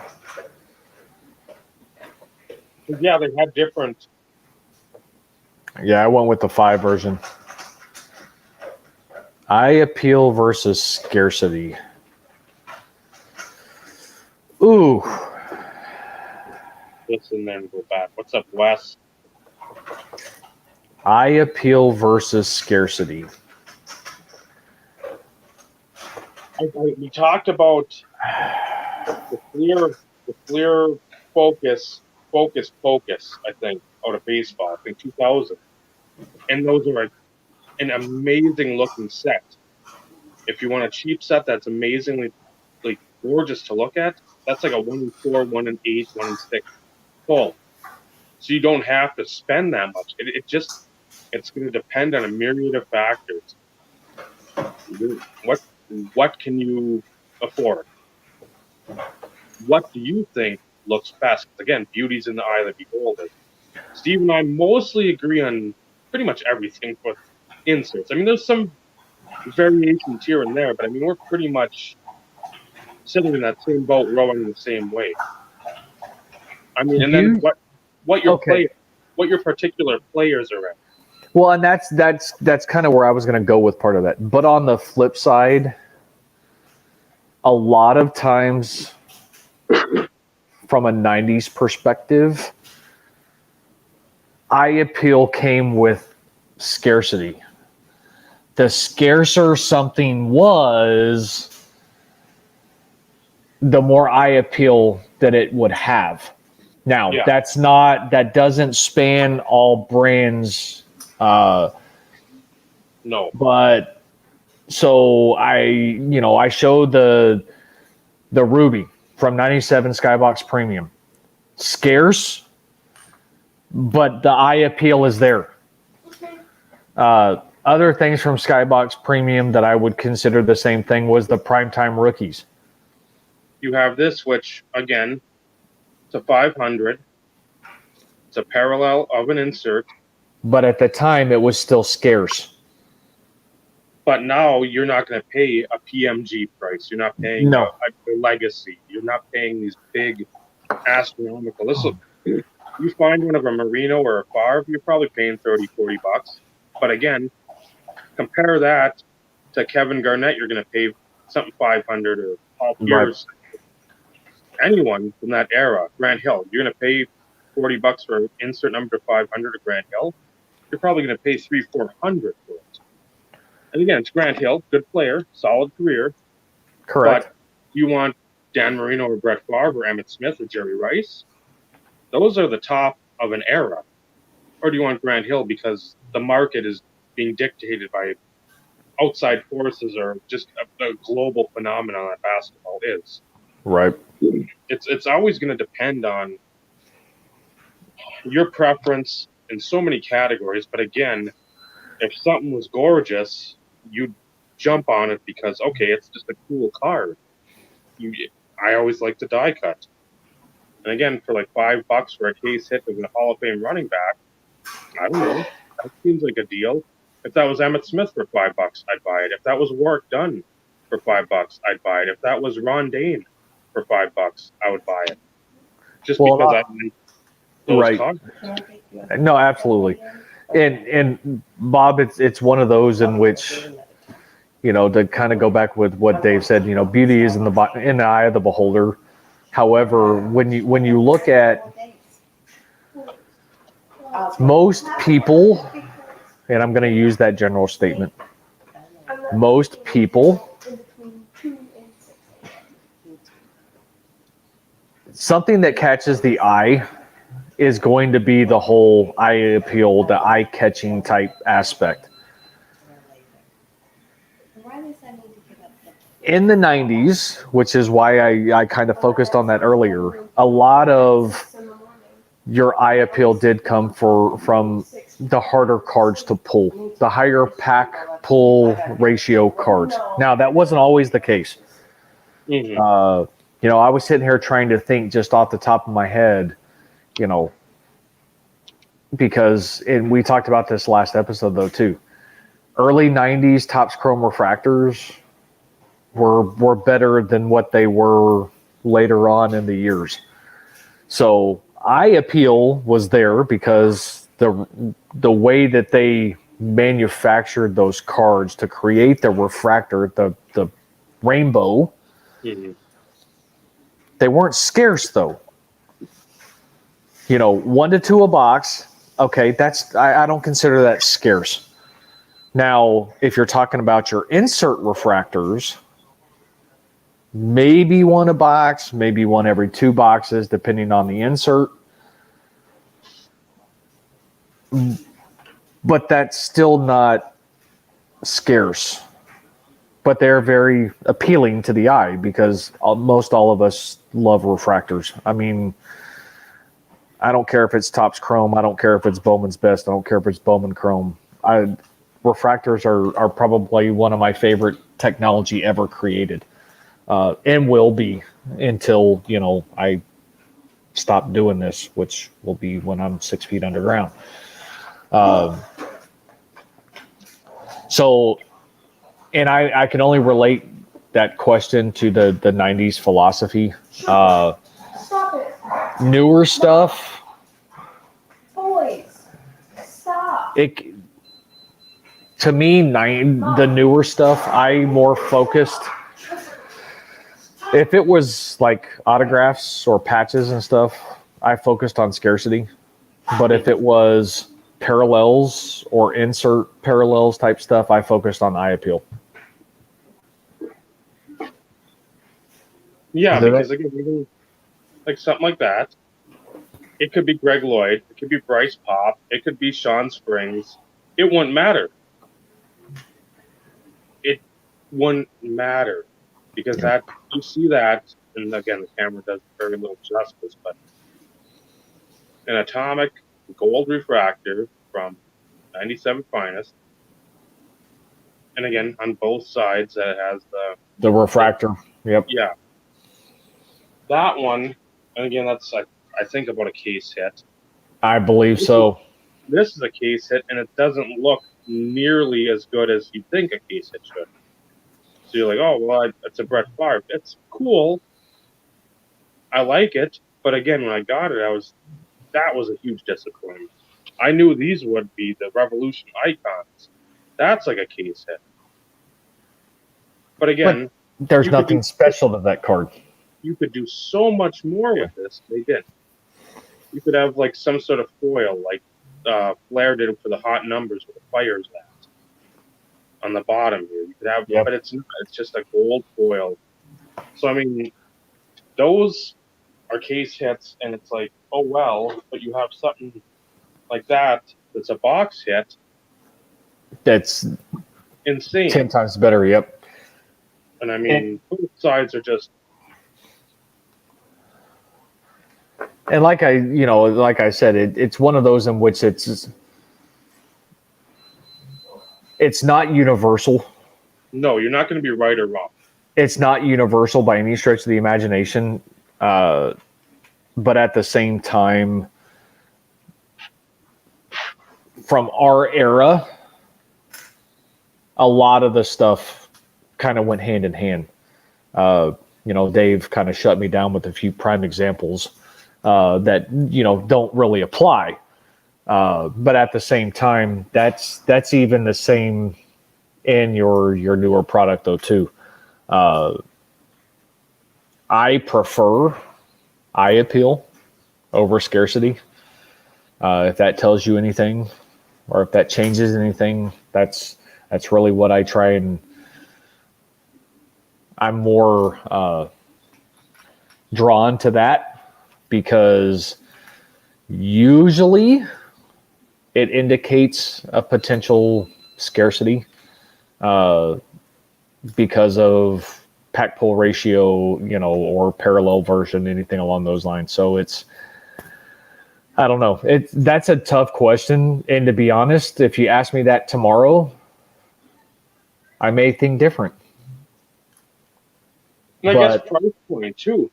Think where the price point is. If you can get, like I've been able to pick up some of those Ultra Stars from '97, which are case hits that are cool looking cards, and I've been able to pick up stuff that's dirt cheap, like the Far.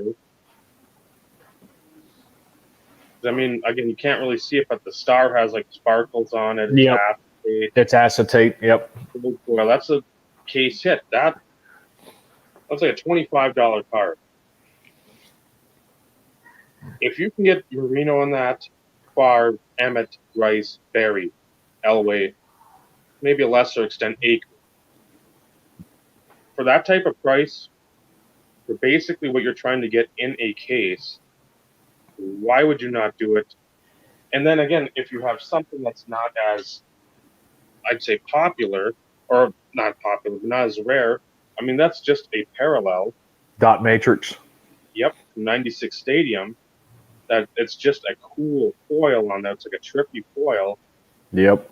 You can probably get anybody in that set for under $15 shipped. Don't quote me, but again, unless you're getting a graded copy, if you're getting a 9 or a 10, you're going to pay more. Yeah, But you're going to pay more. Absolutely.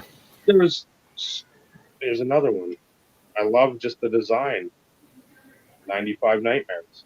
What a stadium club. It's a nice foil and the ominous background with the Halloween type dead tree and bats and stuff. I mean, it's like a $2 card, and maybe one per box. But again, just stuff. Whatever catches your eye, and if it's at a price point you feel super comfortable with, even if you look it up and say, "Well, the last three have gone for $4. This one's $5." If it's a best offer, dicker with the guy and see if you can get something down. If you can't, wait, because obviously stuff like that comes along every so often. And here's another example, like a 1 in 96, the Metal XL out of 96 Prime. TD has one of those. Yeah, it's nothing great. I like it just because I think most of the cards were player colors in the back. I could be wrong. Mine's green. TD's is green.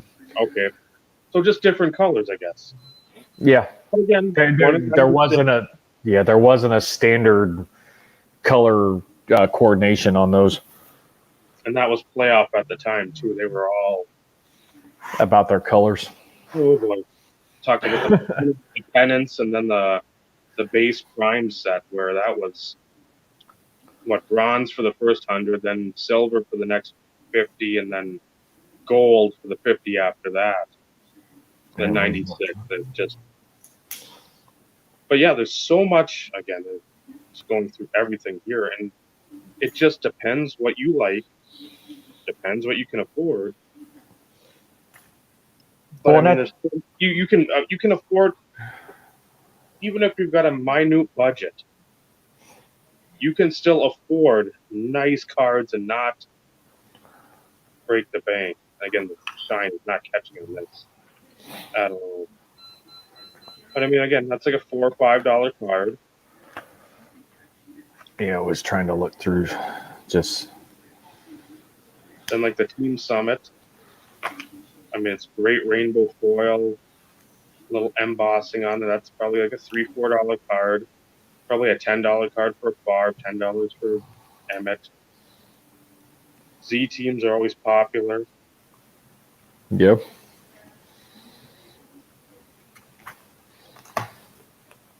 Hidden Treasures.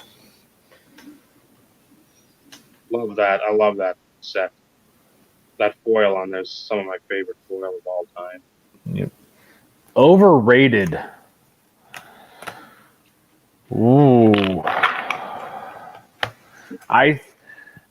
I'll kick this one off, Dave. Even though this is still a one of mine, Bob. I'm gonna have to say 97 Essential Credentials. I think and this is across basketball too. They're not. That to me it's not that special. They're pretty, but it's nothing. It's nothing that I haven't seen before in other type design or other products. And to be perfectly honest, I'd even go as far as lumping in Essential Credentials as a whole, because 98 they had two versions, 99 they had two versions. Did they go to 2000, Dave? I can't remember. Yeah, but then they dropped just this. It was a standard print run at 25. Okay.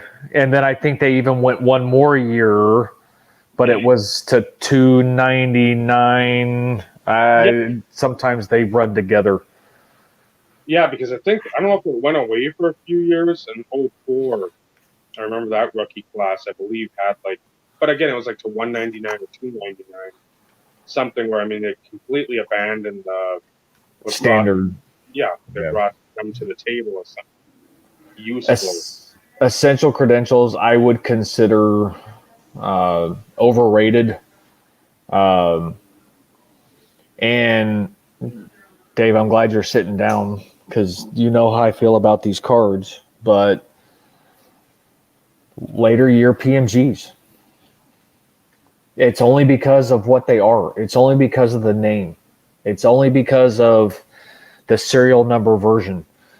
97, of course, 135 and 15 for a total number of 150. But then they started dropping the print run of the PMGs, which made them even more sought after. But yet the 97 version still out. They are priced higher than what any other year PMG after that, which makes no sense to me because they are in fact rare. I don't get that. I like the 98 design. It's got sort of that champagne swirl superfractor, which eventually that game came into there. But the 99 ones are trash. I'm not talking about design. I know. I'm going that route to say if I picked a year, it'd be 98 because of the prismatic foil. Okay. I like the regular foil from 97. I think they're gravely overpriced. 99, it's legit garbage, but it has the name, the precious metals, so people still go wonky. And this is one I like. I don't like the pricing on it. So are you throwing this in here as overrated? And again, I'm in both camps. I love the design, but I hate the pricing where it's gotten in mostly baseball, because if I found like a Mike Cameron red, I'd have to pay probably upwards of 150, and I don't want to pay for card number 25 of Mike Cameron for $150 ever. I'd rather meet him.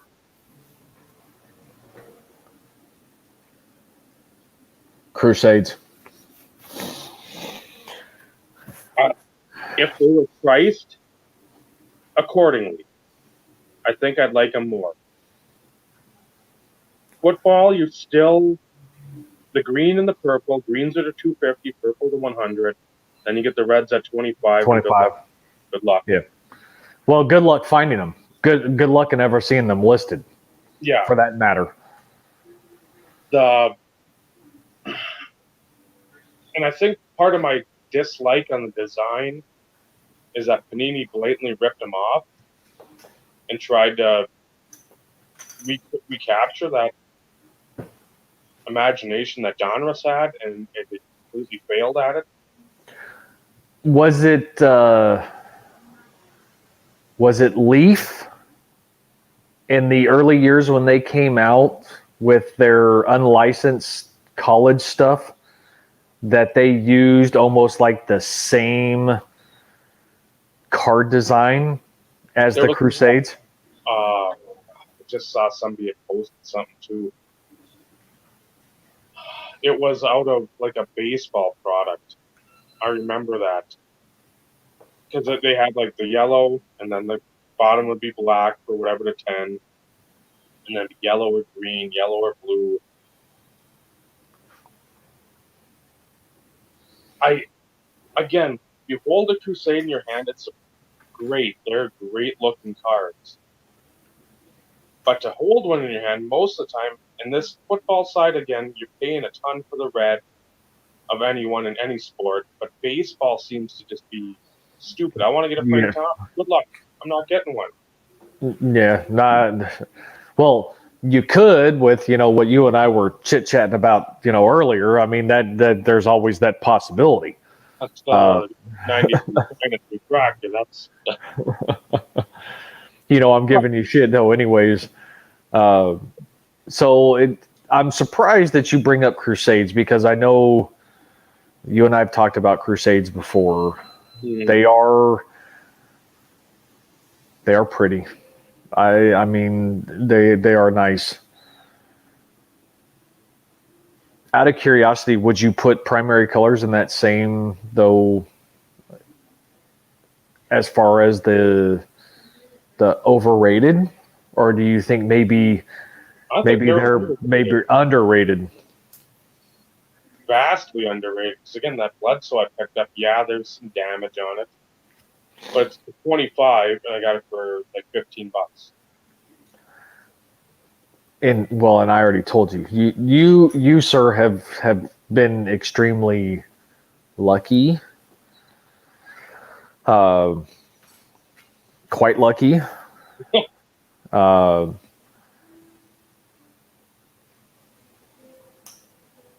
ooh,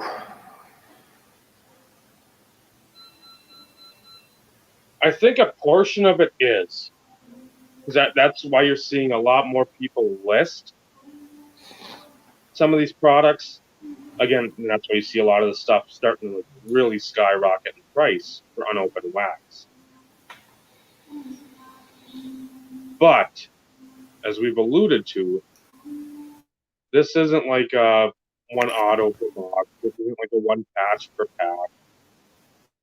If you're trying to hit a PMG, if you're trying to hit a Central Credential, a Crusade, a Jambalaya, whatever the insert or the parallel or insert parallel may be, good fucking luck. It more than likely you've got a better chance of seeing a unicorn and a potato for president. I mean,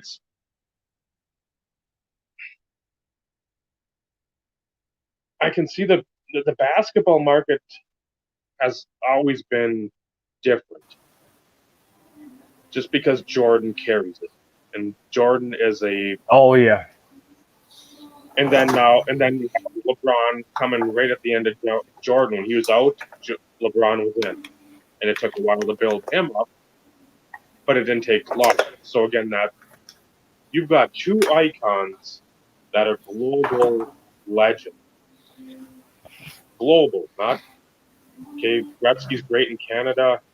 People love him in like Russia and maybe in Europe too. You've got like Pele or whoever for like Ronaldo for soccer, but again, it's not like you go to US like a baseball game. Hey, you hear about Ronaldo or Mbappe scoring like 3 goals for whatever team they play for in Europe. Like, what the hell are you talking about? You're speaking pig Latin. I don't know what the hell that is. You talk about LeBron, you talk about Jordan. People instantly know by one name who you're talking about. So that's one reason the basketball stuff has gotten to the point of absolute lunacy. People want to cash in and make sure they got their Jordan card or their Kobe card, or let's say they collected Dirk or whoever, Kevin Garnett, Sharif Abdul Rahim, Ray Allen. AI, any of these guys, Pippen, Clyde, Barkley, Steve any of these guys. Nash. Yeah, I mean, there's so many guys from the '90s too that you can hit and still do well on. You don't have to hit Jordan or nobody. You've got some of the best basketball players of all time in that late '80s to late '90s run. So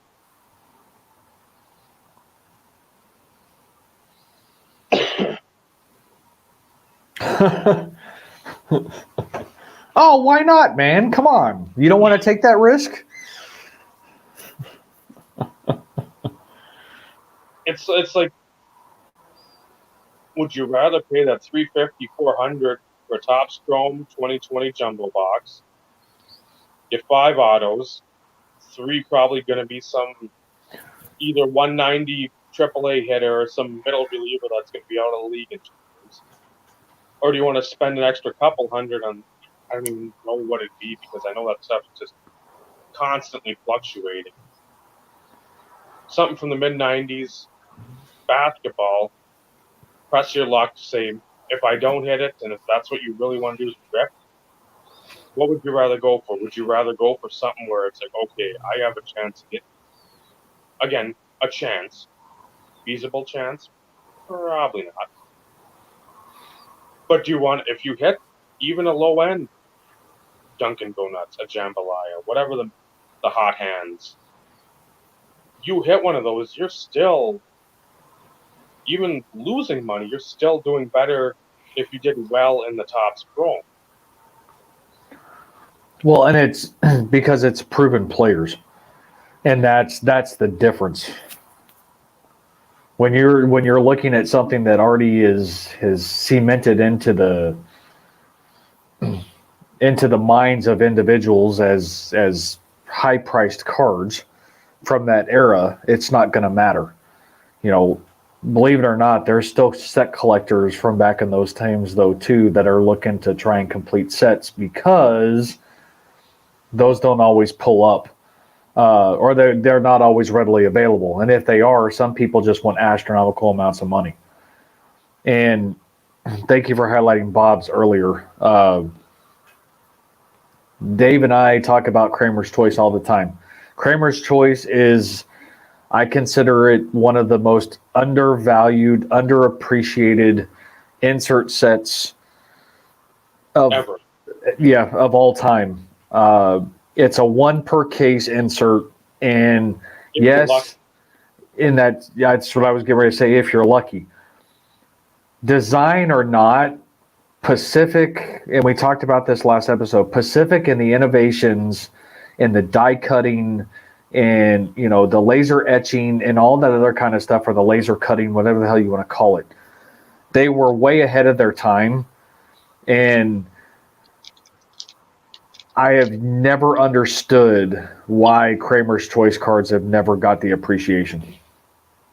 No, that's Never understood it. And I was able to buy one today for $5. I got my TD for, I think, $12 shipped. Yeah, there's to Bob's point, something in the video I'm going to show off. So the O2 private stock, 2 variations of this. There's the retail, which has nothing in there. I mean, it's got inserts and whatever else. The hobby rookies had pieces of balls in there. That's what she said. And they were numbered to their collegiate jersey number. So you had like David Carr was like to either 1 or 2. Same with Harrington. If you look under Shockey's jersey number, you'll see like the 88 Yep. in the ball, the die cut of the ball, and then somewhere. Yep. So again, those weren't. I don't know if Beckett's changed their philosophy because there's such a low numbering on a lot of the guys, but those weren't originally considered true rookie cards. I remember that being like a big discussion because how can you have a true rookie card if you only have one copy? But I mean, that's how they put them out for private stock. Like, and I love that. That's so few people even know about that and know that that's a thing. I got that for 99 cents When? last week and a half ago. Oh, no kidding. I thought that was going to be one of those that you got, No, years. when Bob said he liked the number to player jersey numbers. I'm like, perfect. I got one. My friend up in New York, that TNT had that. And I'm like, I forgot to bid because I put like $1 bid on it. And I forgot to bid more, and shit, I hope I won that. 99 cents. I couldn't believe that, and that's what Pacific was good at. Some of those wonky numbered inserts, and We do care, Bob. We do care.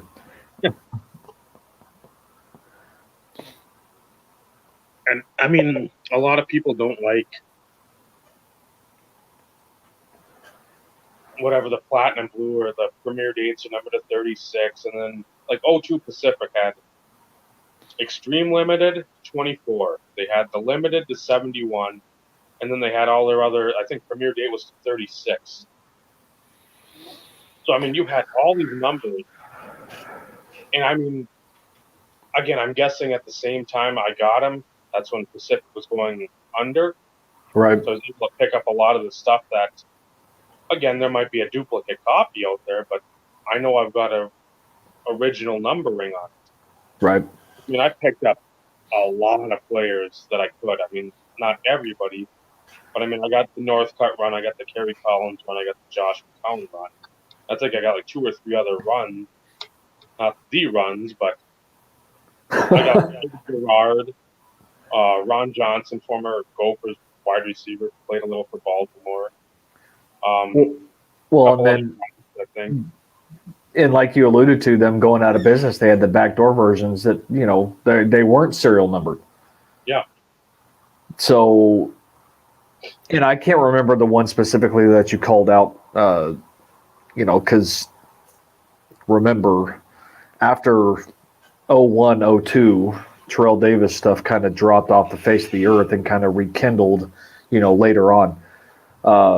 So there's, that one time, that those few years to where I missed out on, I won't say, top tier type cards or anything, but you still span some of those years because of some of your other various players. And, it's no different than me also saying, hoping that, Terrell Davis actually came out a few years earlier and did really well, because one of my all-time favorite sets is, the Upper Deck Pro Bowl from the early years. Not the crap they came out with later. Mm-hmm. And is it 93 or is it 94, Dave? And I know you have one. I think it's 4 because 93 just had that.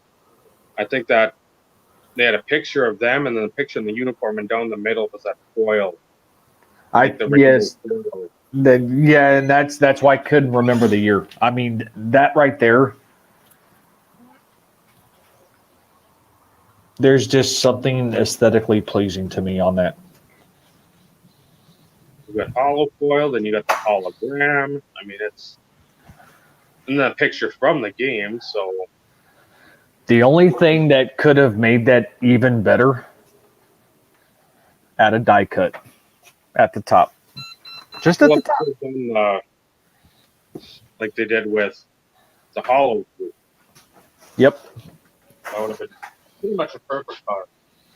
Yep. Now I'm saying that without acetate on it, so that means a lot. Well, and sometimes, we've also said this, though. Sometimes a card can be too busy. I mean, let's be realistic. It can be way too busy. Not that it happens very often, But if you start getting, over 3 different type of qualifications, Like it on that, just really takes away from it. But you've got foil on the skybox, it. the Acetate. acetate, and then you've got like the die cut, but it's still acetate up here with the pour. And then just I don't know. I like it, but I don't. And sometimes, with 3 various designs or, whatever you want to call it, it adds to it. But others, like that one specifically, I mean, it's a cool card. I'm not saying it isn't, but it's too much going on. Here's another one of those case inserts that really didn't do anything for me. And always remembering the name of the insert from back in the mid 90s, like, oh man, I got to get one of those. I think they had them in basketball, but they didn't. Oh, yep, Thrill Seekers. Yeah. But I mean, you look at it, it's just, okay, there's some foil on there. It reminds me of somewhat of like the 96 metal. It's the molten. Yeah. Molten metal and pan. I don't know what it was, but it's like one of the more basic inserts. Like, that's pretty much what you used, and you didn't really do anything. I mean, there's nothing. I mean, the back is the traditional nothingness. I know you were talking about this one earlier. Yeah, those are criminally underrated. Because again, not many people even bother to know this stuff. It was 3 different pictures for all 3 parallels, or all 3 cards. You had the regular, the gold, and the platinum. So different pictures for all of them. Yep. Because there's the gold. And actually in 97, because of Series 1, Series 2. So there's the other gold. Okay. And if your player was in both series, not everybody had, a card in Series 1 and Series 2. Yeah. And I for the unknown parallels, try to right the ship for that. I knew of them, but it wasn't like I actively searched them. Then I texted you and Michael about a potential trade, and I was far along enough in the path. I was like, okay, this is why I got the one card I traded away, the main card, that quad laundry tag. Michael said, don't bid on it. I got it like 50 cents over what. It was a Facebook one, so I knew I was going to get it for minimum. But I'm like, okay, eventually, if I do trade something, this would be perfect to somebody who wanted of today's collecting group. So I think that's great. And this one doesn't have the eye feel where it's like, oh my god, it's super flashy. But if you don't know about these cards, you probably look possibly at one. So then, whatever, it's a quad card that's good enough for me. But when you showed me the listing of Martin Davis, I don't know who else is on their waters, maybe, or Yeah, I don't remember. I mean, I have the non one that you're going to show. Sold that. I'm like, I'm glad I did the trade. This was out on 97 Absolute. Yes. I think it's Absolute Quad. Which, that's one of my favorite things about Absolute, if it is. I want to double check so our information is correct. Nope, it's Absolute. Because here you go. Okay. Yeah, the Absolute Quad, the leather quad, which by itself is a 1 in 144 pack full. So, I mean, one every 6 boxes or so, I guess, because I think 24 in a pack or 24 in a box because you go 6 times. That's 144 if it's 24. I don't remember the configuration, unfortunately. God, I love this card though. Yep, it says 24 in a pack or 24 in a box. Okay. They got back. This is, I'd say, the most desirable card in the set. Again, not saying I collect one of the guys semi wholeheartedly.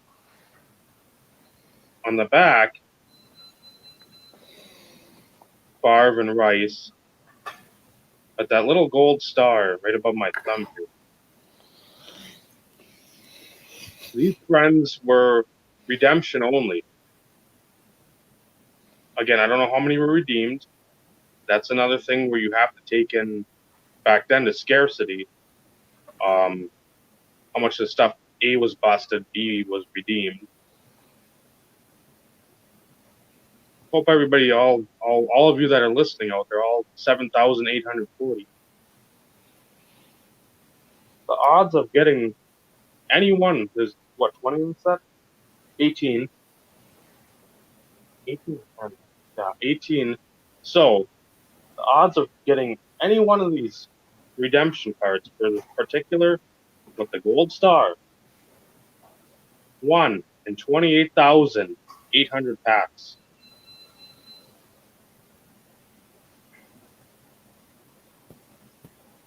And again, I'm still blown away at that. I'm still. I think Beckett still has gravely underpriced. And I mean, because again, where the Terrell Davis sold, that's like $15 less than the book value of that. So again, if I put that up for 500 or best offer, I probably could get near that price from a collector of one of those 4 players. Because again, it's not. Kerry Collins has one. I think there's one up for like 40, 45. And I'm thinking about that, but I got to go back. That's one I'm like, I don't know if I've got that one. I think I have pretty sure I have like a silver star parallel on like the base, because they do have, the whole base aspect of it too, silver and gold star parallel, but same thing, they were redemptions.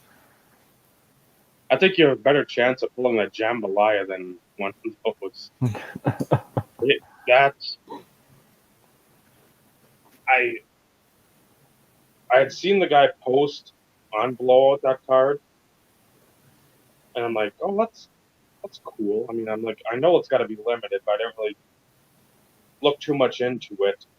And then when he came at me, he's like, "You want to make another trade?" And he's like, listed off a bunch of stuff, and I'm like, oh, I'd be more willing to move this stuff than the other stuff. And when he picked that one, I'm like, ooh. He's like, I got this really cool insert. So then I started nosing and rooting around a little bit to see what that was about. I'm like, oh, you don't find those cards readily available and somebody willing to part with them for me, stuff I didn't have. I probably had $100 of sell value into it. Maybe he gets more on that quad because he can put on eBay and somebody will, more eyes are on it than the Facebook group. Even if he got 150 for it, A, I'd be happy for him. B, I'd be like, I'm still super stoked at that card. And I got another one of the gold redemptions last night of the base player for like 15, $16. Oh, did you? Of that number 4 player on there that played for the Packers. I wonder who you're talking about. Could that be Favre? That was when I looked at of the guy that had the inserts. I'm like, now that I know that one's rare, I'm gonna like, okay, let's go back and see how rare those ones are. And the gold redemption was what, 1 in 2,880 packs. Yeah, the ones for the like the base sets and stuff were not near anything compared to that one. No, but even then too. I mean, the bronze was 1 in 1,440. So I mean, you're thinking what? 1 every 60 boxes for the bronze redemption? Yeah, I was trying to see. Yeah. See. So again, that.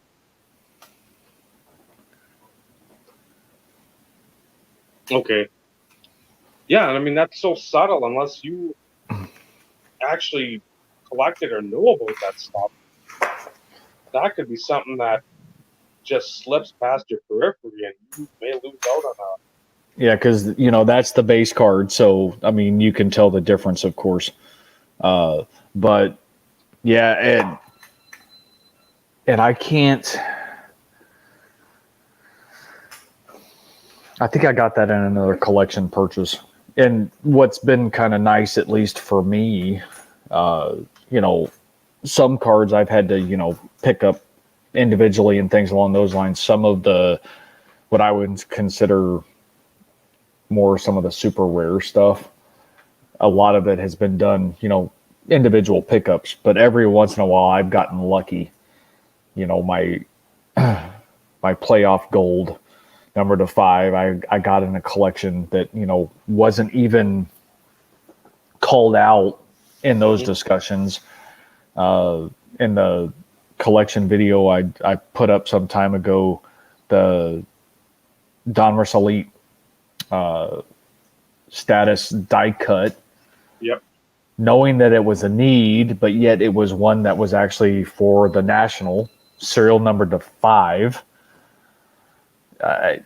Stuff like that. There was a collection that included, I think, all but 3 or 4 of the Chicago collection from '01 or '02. Okay. And all those are serial number to 5. So, case in point, unknown parallels. I didn't know any of those existed. And as we kind of keep talking through some of this stuff, there's certain ones in which kind of come to mind, and it's because Terrell Davis had multiple collectors who were collecting him. Yep. He still has quite a few, but there's always been a few of us that I would consider the mainstay. And there was, at one point in time, there was 5 big time active Terrell Davis collectors, me being one of them. And we would always contend. And this is before eBay changed to where you couldn't see the bidder history, because I wanted to know who else was always going after stuff, because then I got interested in going and seeing, okay, what had they stumbled across? What did they pick up? What did they win that maybe I missed out on? And it gave me an opportunity to engage with one of them, which then gave me the opportunity to buy, I won't say a substantial collection, but it wasn't minuscule either. He wasn't the top 3, but he had quite a bit of nice stuff. And his main focus was a lot of the jerseys. Okay. So,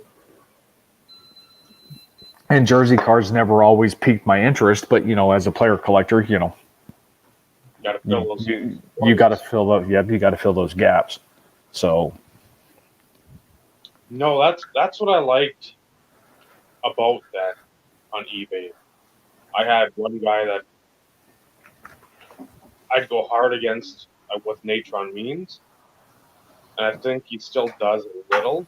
I don't even know what he have for eBay feedback now, but he was a guy that was out like in the DC area, and his name was Means Fan. So I was like, okay. There was times where I try to communicate with him, like, hey, there's a Pacific whatever platinum blue 99 offer a premier date to 62. If you're gonna go after him, how many? If you have this already, then he barely answer. If he did, he's like, I'm going after it. Well, I'm gonna bid you up then, because you're not. I'm trying to be a decent person. One of the rare times I'm trying, and it wouldn't work. So I'm like, okay, we're gonna see how much you're gonna pay for it. right.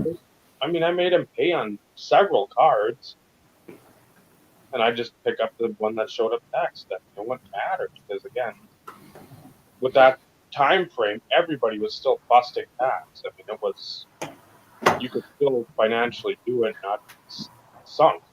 Right. I was going to say it was still affordable. And I did the same thing, though. The top, I always considered myself in the top three. I wasn't going to, put myself at number one by any stretch of the imagination, or even two. But, there was always two other guys. And it really was the low numbered stuff that you could see that when we would go after stuff. And I would do the same thing as you, try and be polite. Hey, serial number to 5, just out of curiosity, I don't know if you've already picked one up, you going after this. And sometimes you get a response, sometimes you wouldn't. And what sucked is if you won it, you knew that they had potentially bid it up. Yep. But at the same time, I mean, there was, and this has been a few years ago, there was one time I think I jacked the freaking one of the guys up by like $70. And I'm like, I didn't know if it was him, because you can't communicate with people anymore since they blocked the crap out. Yep. But usually if I lose something that I really want, somebody's going to pay for it. Yeah. That's there's another guy when I started collecting Northcuts, probably near the end of his rookie year. He hadn't done much. And I'm like, okay, now I can jump in. His prices aren't as high as they were at the beginning here. Dog and Suds, a guy out of Ohio, and I would be bidding stupid amounts for Northcutt because he was a huge Browns collector. Anybody in the Browns, he was dropping stupid money on him. Travis Prentice, Quincy Morgan, Kevin Johnson, Jijuan Dawson, Aaron Shea, anybody. Just, I mean, if it was like an Aaron Shea to 10, he was bidding like $40, $50 and winning it for like $40, $50. And so, I mean, we would get into the Northcutt stuff, and I remember so many times that Collector's Edge, I think like the T3 had him, it's the personal collection, the Red Egg. Yes. Yep.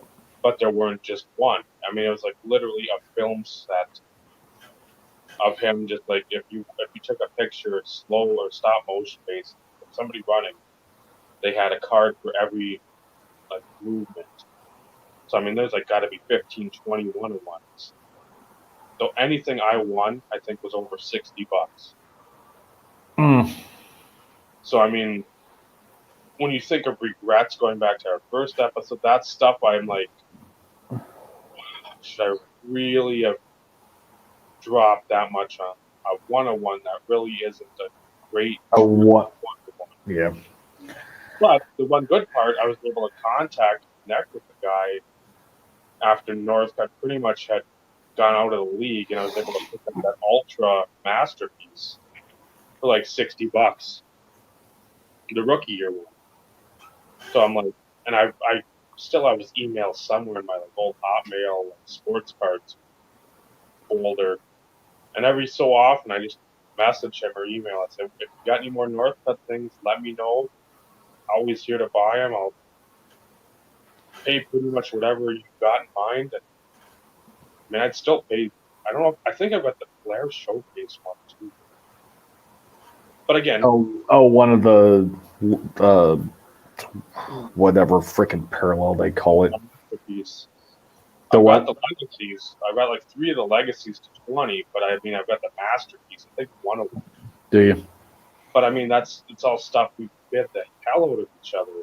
I mean, the Topps rookie premiere, the 25. Oh, the autograph.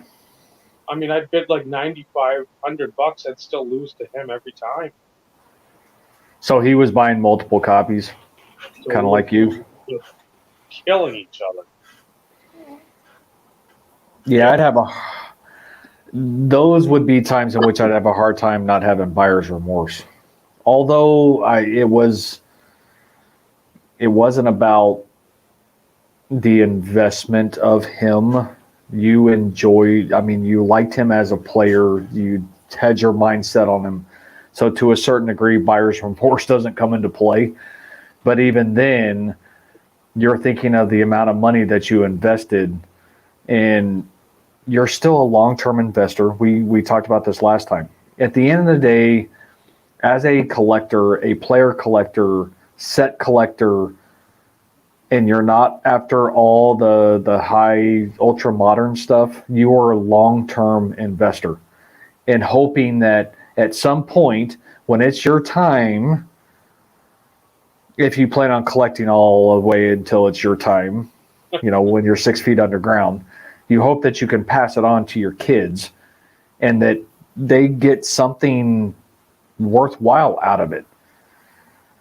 Because we're 40. Okay, well, I'm 41, Dave. I don't know how old you are. I know you're close to that. 2 days for 40. So I was going to say, I know you're close.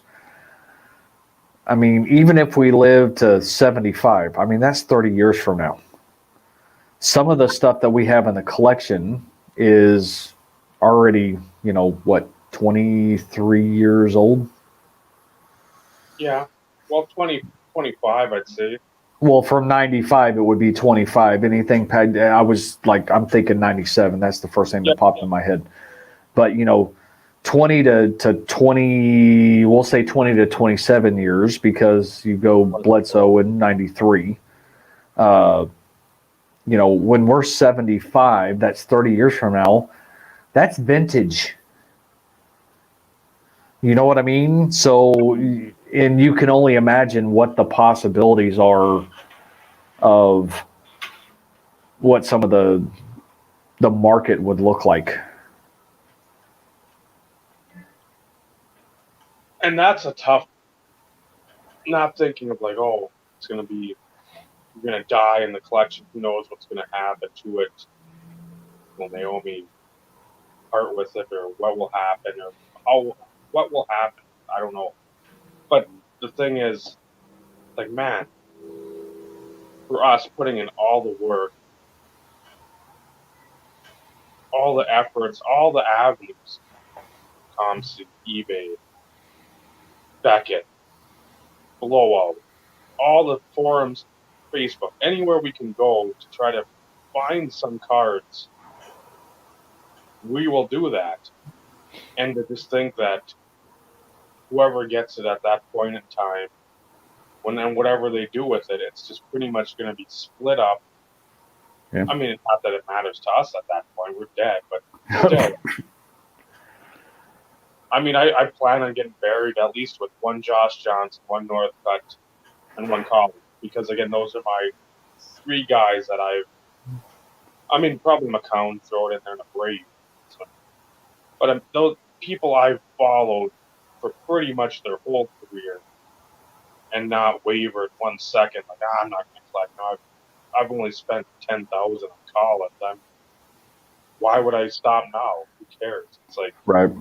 Well, and I've never looked at it from the money perspective. I mean, I think I've focused on that component only on boxes and cases, thinking of that wasted money, especially during that time and what I could have turned that into. I mean, as I said earlier, I don't consider myself a number 1, number 2 type collector of Terrell Davis.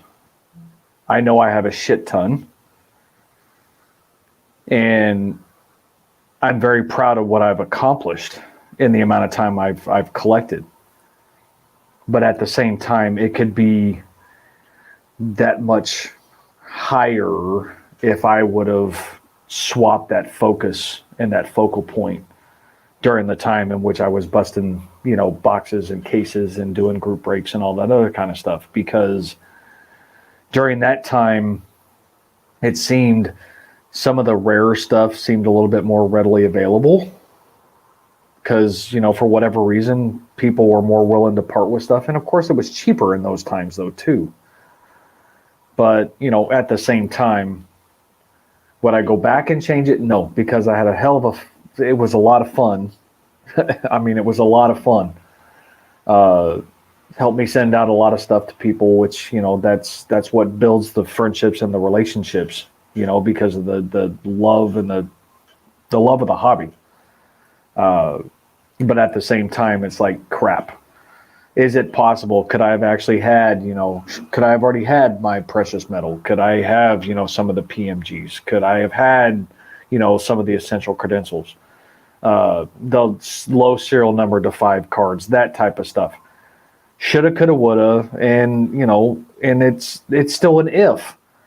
But if I look back on things during those times, even when I first started YouTube, there was a lot of other things I could have focused on within the collection to even propel it a little bit higher than what it is now.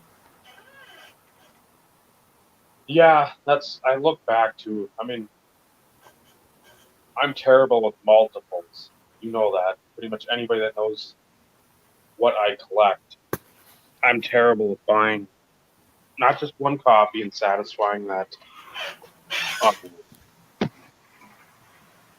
ability to be happy with the one copy only. I could have saved, I don't know how much money by not buying 50 copies of everything. Yeah, but at least that was more Josh Johnson focused than anything.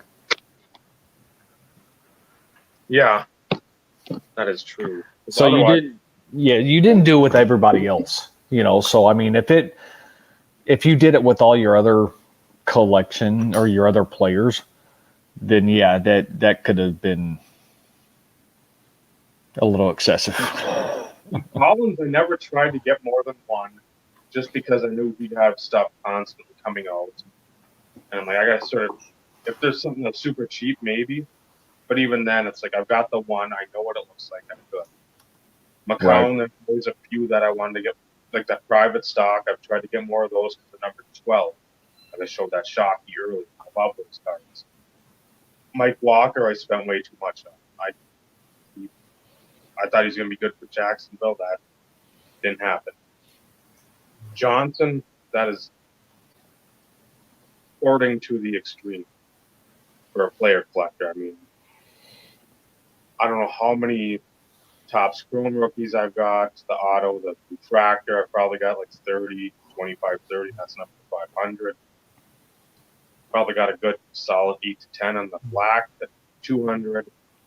3 or 4 of the reds to 25. I mean, the finest stack, it's probably, of all the parallels in the regular, it's probably 70 cards I've got.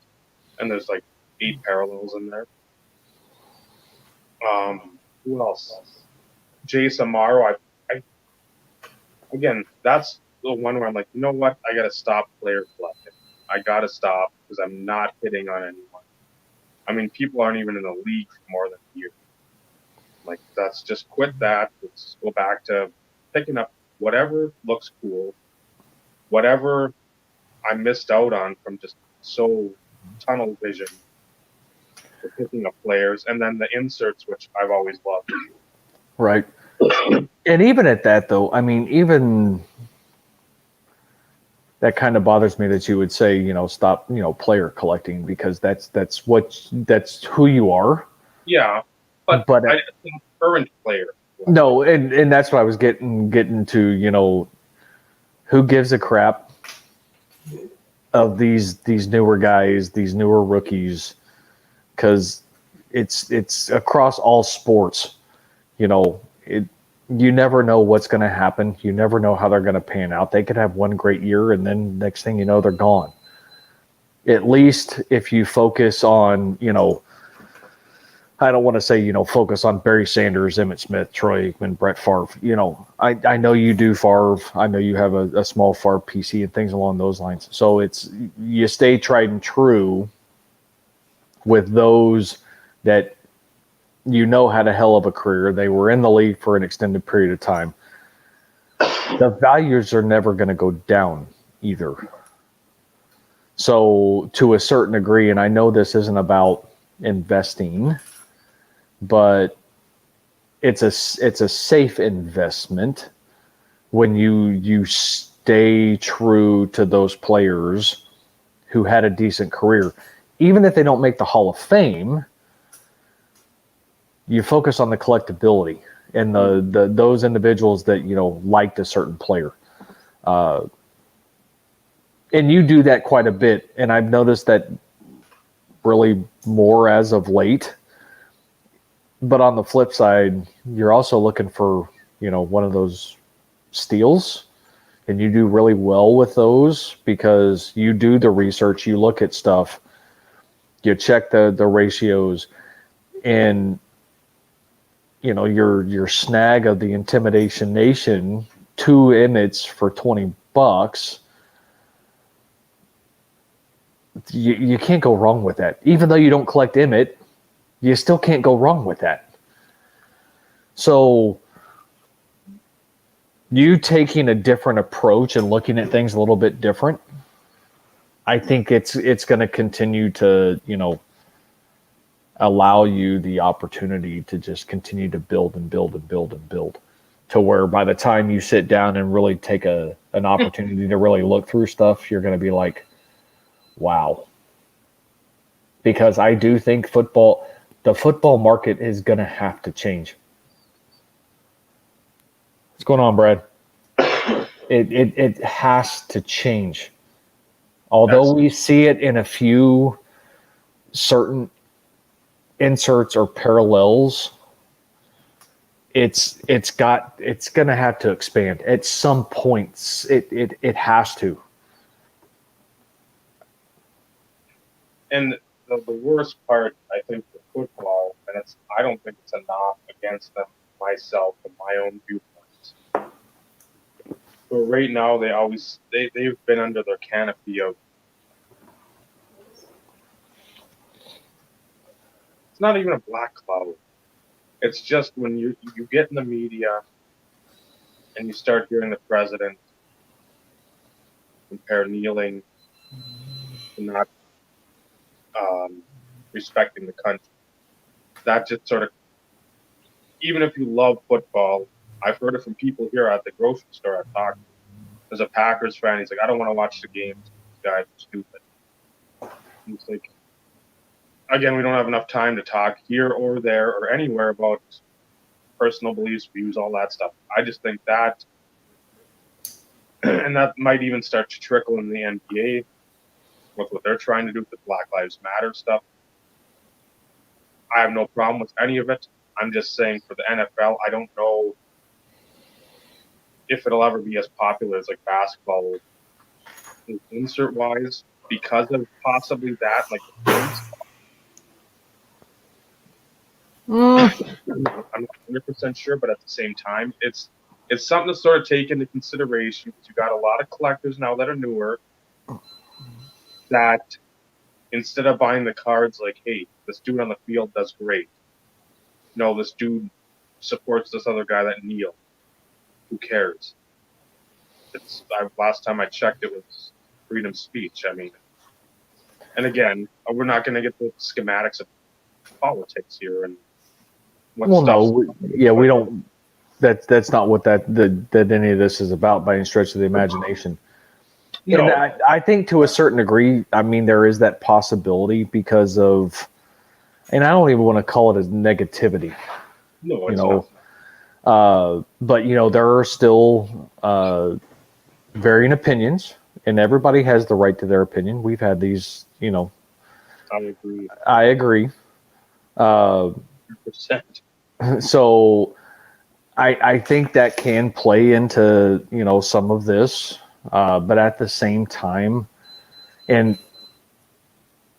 I think that's also the reason why the NFL is trying to expand their footprint and doing, games in London to try and expand that world footprint because, basketball is in fact global.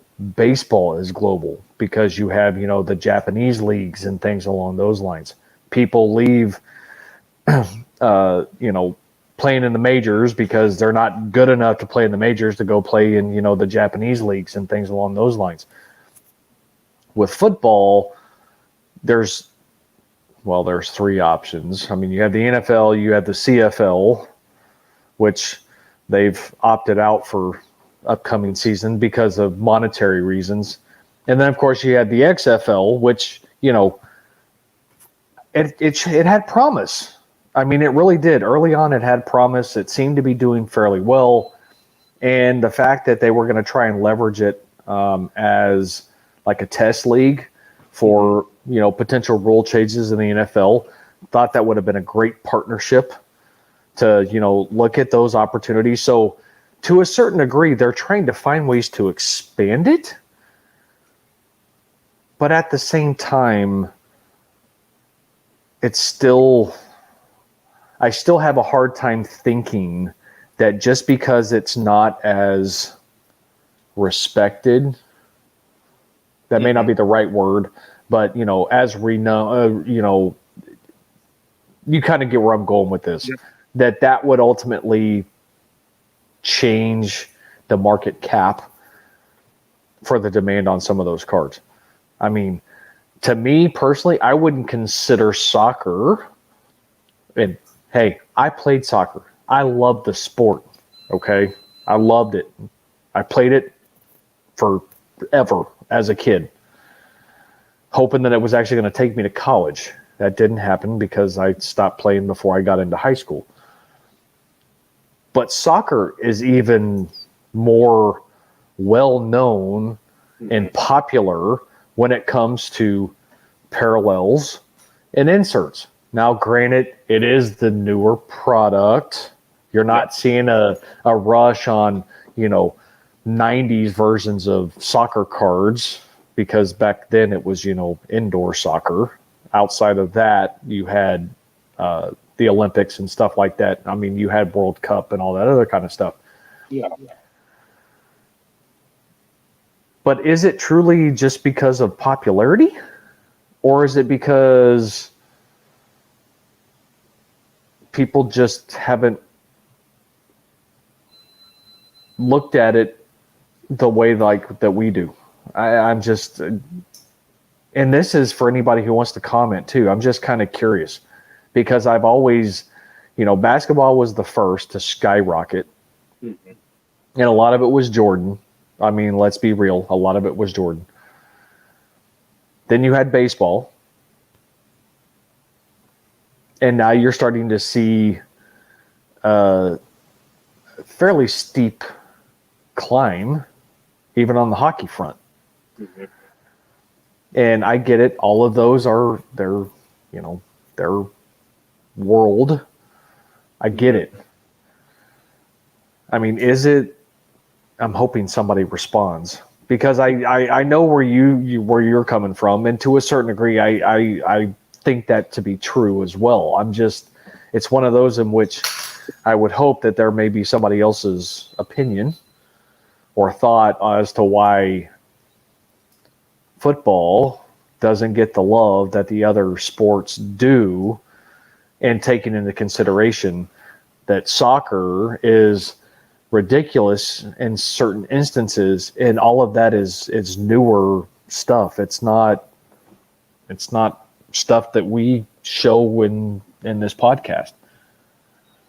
No, and I've got a few soccer cards. I mean, that was one of the good things about some of these cards, where I'd sit there and have, okay, here's like a select patch out of the 49. I'll buy it for $5. I don't know the dude, but why not? There's the Kaboom. I was looking at one of those cards. Got some James Rodriguez. So it might be pronounced differently because it's from Mexico. But I've got one of those. I don't know what that book's for, but again, I got it for like $10, $11. I don't know what they go for, but again, something, it looks cool enough where it's like, okay, that's worth like a or a hanger pack at Target. If I can't find one of those, I'll buy that for $10. But yeah, I think it's, since we can't even keep all the comments straight because there's so many coming in right now, I think it's just because it's football so much perceived as like an American sport. I mean, when you go Europe, when you say football, what do you think? When Soccer. you go South America, Soccer. South there you go to Africa. Yep. Still the same. So that's where I think, and again, it sort of boggles the mind where the Super Bowl's the biggest championship, other than I guess the World Cup. I mean, the World Cup championship game. I gotta imagine both are the ravenous fans for whatever Germany and whoever's playing France. I gotta imagine those people are like willing to slit each other's throats to win the World Cup. When you talk about just a spectacle championship, the Super Bowl is it. Flyovers, famous people doing the national anthem, world-renowned singers at halftime, commercials that cost millions for 30 seconds. And how that doesn't, it translates to a visual stage. People don't even care half the time they're in the game. They don't even know any players. But there again, why wouldn't you think if it's a visual thing, why wouldn't that come back to insert? Why wouldn't it come back to cards if something's actually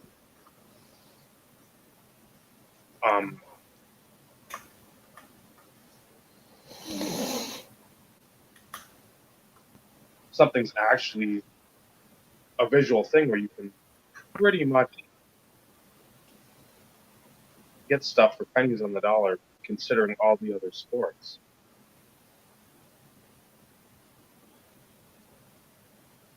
Yeah, Brad, I think that's some pretty good points. And that's what's interesting and that's, one of those in which, I mean, to a certain degree, I'm not going to sit here and complain about it because it still gives people like us, Dave and I, for instance, and even you, Brad, because I know you've kind of, with Dave's assistance, been looking at some of the same stuff that we have a tendency to focus on here, to add to your collection because I can't help but think that at some point there is going to be a switch that flips. Don't know when that's going to be. We've seen it on some, but it's because of the astronomical amount of money that they are on the football or on the basketball and the baseball side. If they kind of transition between the two. So it's one of those in which if we're starting to slowly see it trend, then at some point maybe that'll start kind of transferring to other more sought after parallels, more sought after sets. I'm hoping it's still years from now. I mean, I'm not ready to sit there and have to, raise my surrender flag on trying to pick up stuff. But, at some point,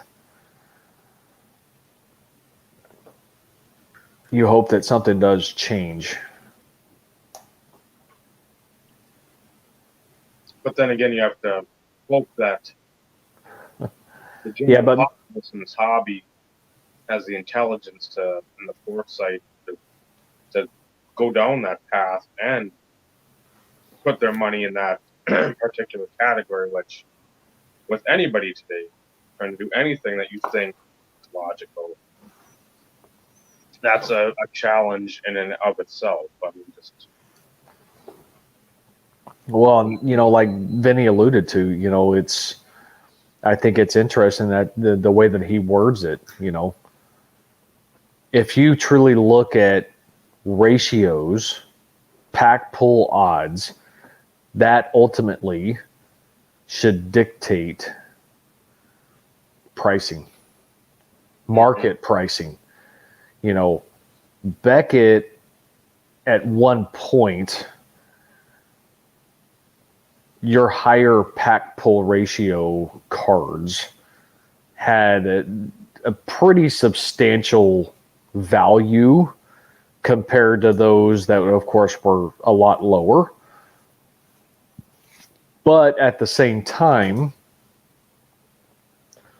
they were missing, and I still think they're missing this information. If I think about this, if you look at rubies, for instance, Mm-hmm. I don't think they capture ratios. I don't think they notate pack pull ratios for rubies. No, I don't believe so. And I haven't bothered to go back and look. But for something like that, and knowing just from experience, or then again, maybe I just had shitty luck. I don't know. I mean, that's always possible. But to only pull one, and knowing that I opened almost 2 cases years ago when that product was released, nothing. I didn't think so. Multiplier and then with the number 2. So it's like there's still some of that I don't want to call it misinformation, but missing information when it comes to ratio should ultimately dictate price and market value, for that matter. Because in the 90s, yes, stuff may have been cheaper, but we didn't have group breakers in the 90s. This was all, shops busting product to maybe list singles on eBay or Beckett. Or you had people like us, collectors, buying boxes, opening it, whatever. Card shows too. I mean, you had card shows on. Oh, well, you also had a lot more card shops too. So I mean, there was more brick and mortar. So you had a more of an abundance. But at the same time, if stuff wasn't pulled in your area, Mm-hmm. you're not going to see them. So when you look at ratios should be the indicator. But for those parallels that, of course, rubies are the exception. They're not highly sought after, which I still don't understand why. And by no means am I an influencer by any stretch of the imagination, but they are so undervalued and underappreciated, even though they're just phenomenal. When you don't have that information from a ratio perspective of how frequent you could pull something like that, there's no way to quantify like the rarity. Thank you. See, I love it when you can read my mind. No, because again, if you say it's like 1 per case or 1 per 2 cases, okay, now I know they're super limited, even with the exception of them being serial numbers. Like, okay, there's 50 of them, but guess what? If there isn't 1 per box, or it's 1 in 360 for a 10-box case or whatever it was, 1 in 720, then okay, now we know how tough they are to find. Not just that they're number 50, it's they're going to be a tough pull no matter what. Do me a favor, since you have the Beckett right there. Did they have the same? And okay, so raves are numbered to 150. Supers were at 25. Do what? The super rave, I think that was 98 though. Yeah, I'm talking 97. Just 97 raves. Yeah. I'm pretty sure it's 150. It could be 125. See if it also doesn't notate pack pull ratio. I think those were like 1 a box.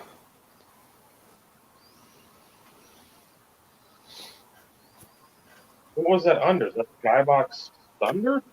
Impact. Thunder.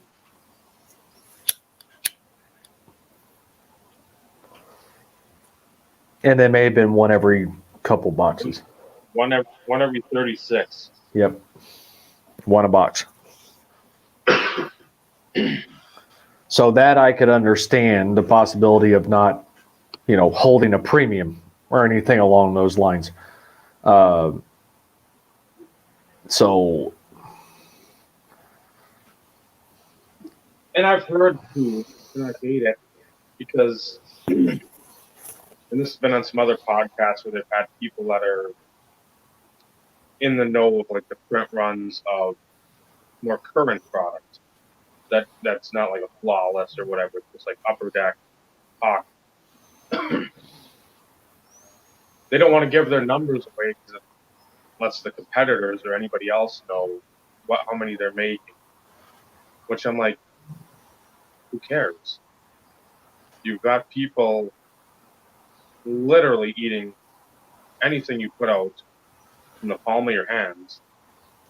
Why not have extra information? Because some maybe skeptical people like, I don't know, there might be 8,000 of this Young Guns rookie instead of what I'm thinking. right. They're saying maybe like 2,500.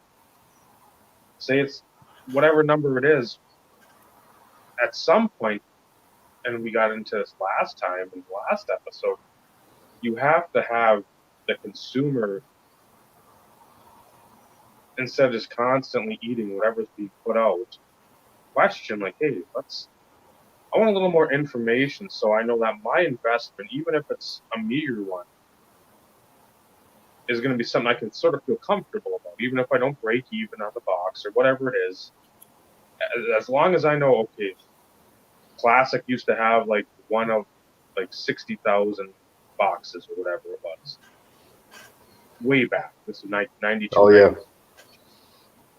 Or Wild Card would have stuff, or all the Collector's Edge. This is only 3,500 boxes produced. At least you knew something. Yet sure, there's the backdoor stuff, but that was afterwards. At the time of the product, you knew most times these companies were transparent enough, like, hey, the finest 93 refractors, you're not going to find one. I think there's only 273 sets. Don't give me the line there, but I know it's limited because they were a bitch to pull. So, I mean, it's like everybody at the time knew that if not an exact finite number, you had a very good guess on like what this number was going to be. And now it's just throwing darts on like a trampoline. You don't even have a clue. Right. Nobody knows to say anything. Well, and it's no different though in the TCG world either, though. I know I'm probably going to lose some credibility with some people, but I used to collect Magic. I used to play it in high school, and it was one of those in which I wish I actually still had a lot more of the stuff from when I played in high school. I'd be sitting on a small fortune.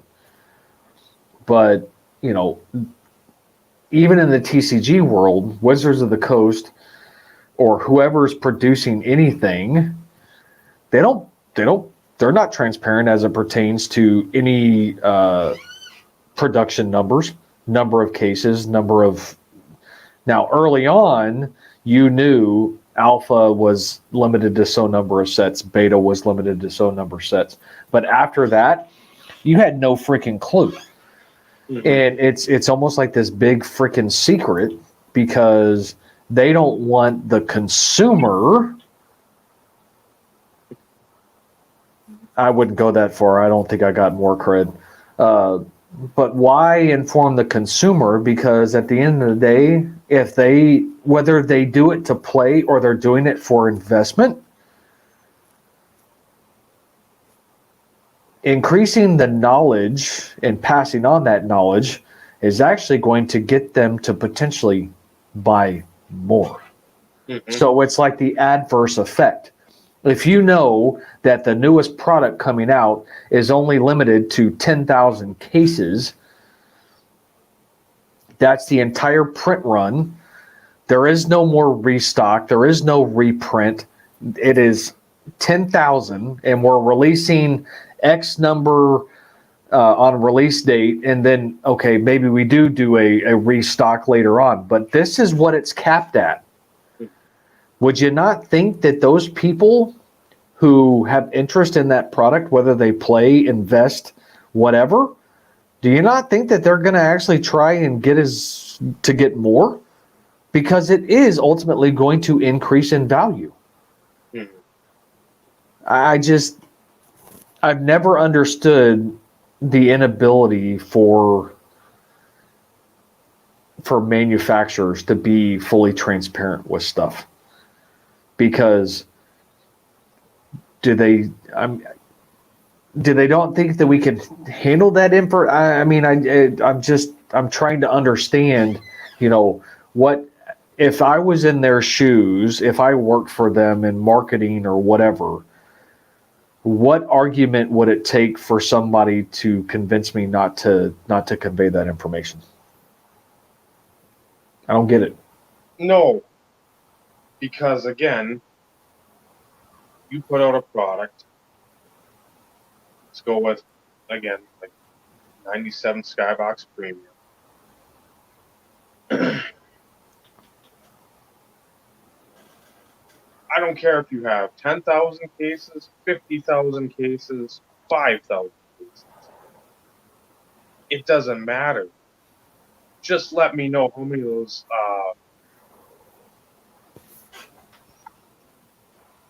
Let me know what I could expect a Ruby to be pulled. Yep. Again, if you've got your mathematical wizards and geniuses in the company, slap together some odds, even if it's not going to be your traditional 1 in 36, 1 in 72, 1 in 144. That's irrelevant. That's irrelevant. But they're not.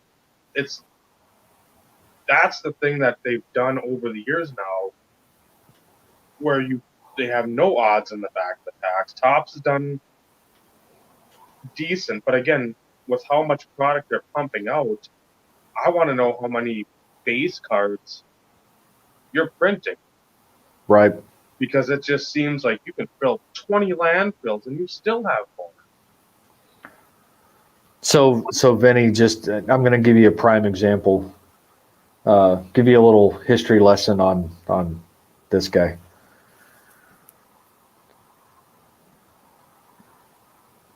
Trying to think. We'll be in the house 8 years this December. So that goes back to 2012. 2010, I think, is when my divorce was final from my first wife. I still had quite a bit of Magic stuff. And at that time, so now you're talking 10 years ago, I had a complete set of Reserved and a near complete set of Arabian Nights. Okay? Going through a divorce, lost my job, was losing my house, all kind of crap that could happen transpired. I sold both of those sets. Okay? I made probably $1,000 between the two of them 10 years ago. Nowadays, that's probably 15 grand that I could have made, if not more. So yeah, missing the boat. I missed the boat then because I was focused on football cards and I still had opportunities to buy sealed product and sit on it and singles and everything else, and I didn't. It's one of those shoulda, coulda, woulda. I mean, but at the same time, that's an area of my collecting years that most people don't know about because it's not something that I readily talk about.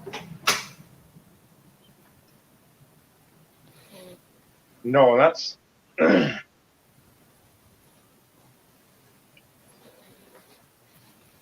for me. There's a lot of the sold too early or didn't sell at all, especially with like the Josh Johnson, which I brought up last time. 2011, I could have sold off a ton, made a ton, but I didn't. So like the basketball now that I've got that I don't have much into, don't really care much about, be happy getting it to somebody else.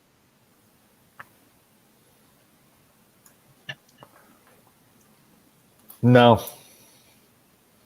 My wife is beautiful.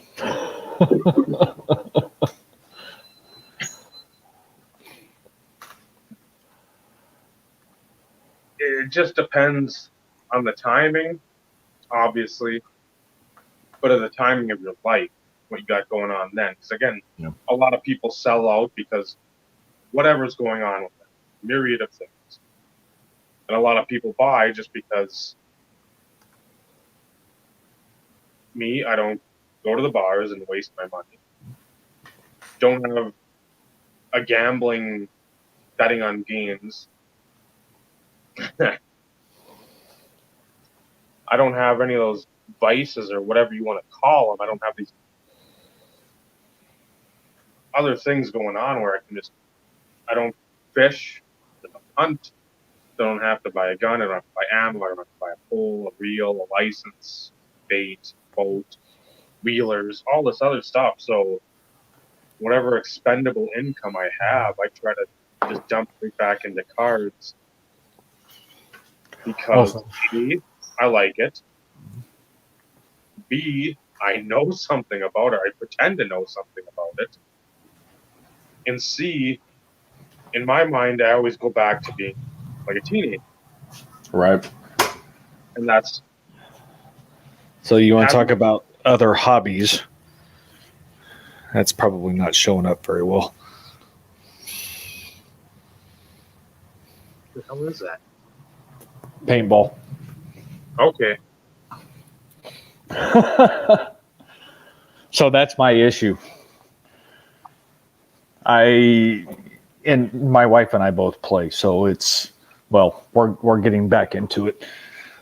It's been a few years because it wasn't ever financially in the budget. A few years is an understatement. Okay, so it's been 10 years. Shut up. Exactly. Now my kid's over here piping in. But,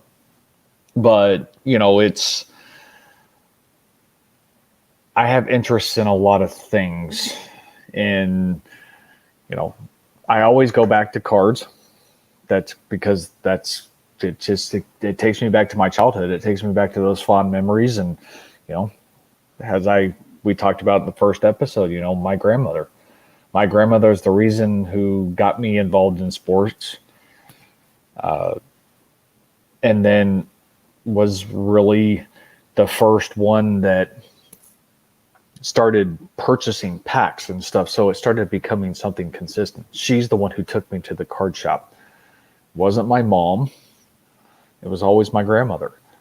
And, it takes me back to the good old years of, being a kid and being carefree and not having any cares in the world. So I always come back to what I know best. And that's always going to be the case because I can't afford Magic. I mean, I could afford the newer stuff and be able to sit on it for a time, but most people these days do it as an investment. And Magic was all about building sets for me.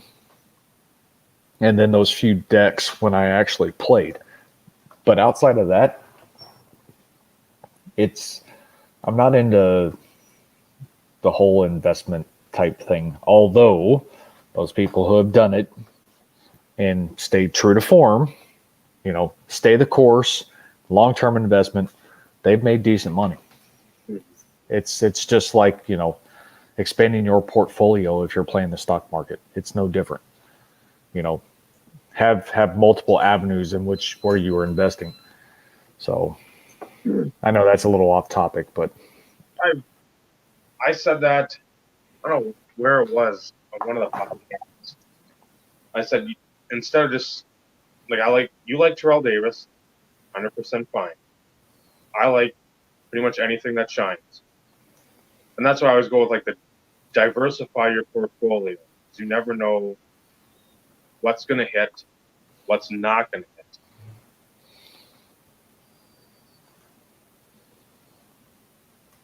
hit. Wow. Yeah, that.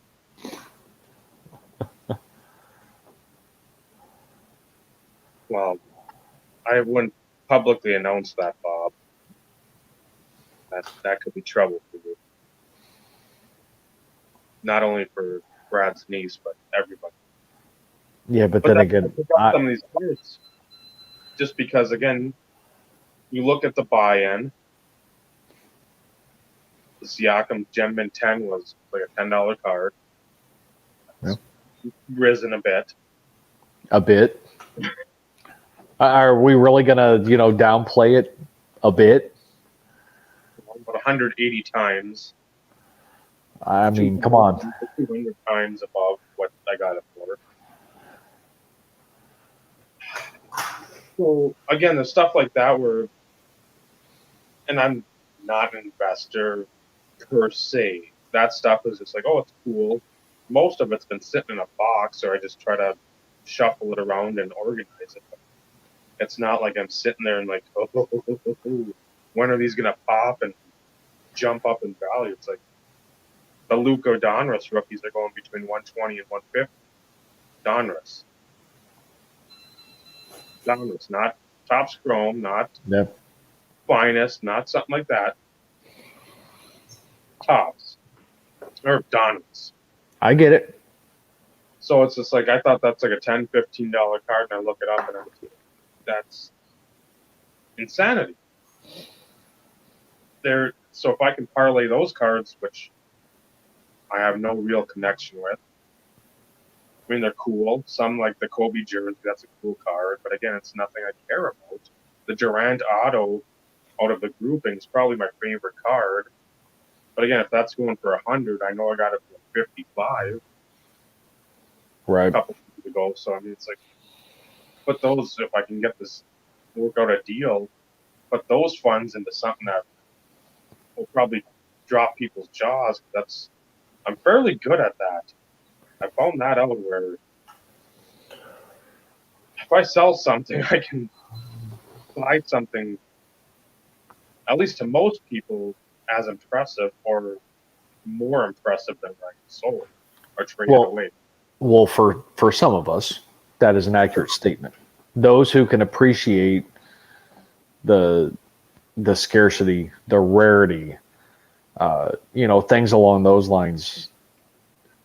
And I still go back to the freaking absolute quad. I mean, you sent the text, and of course I'm sitting there going, okay, I'm intrigued. It's like, okay, why are you going to sit there and send me this text message? Now I'm going to sit here and wait and wonder what the hell you're going to come back with. This is true. Because, you've picked up some phenomenal stuff over these past few months. I mean, it's just, and thank goodness there's been a lot more football because I can only handle the hockey so much. But I can appreciate it.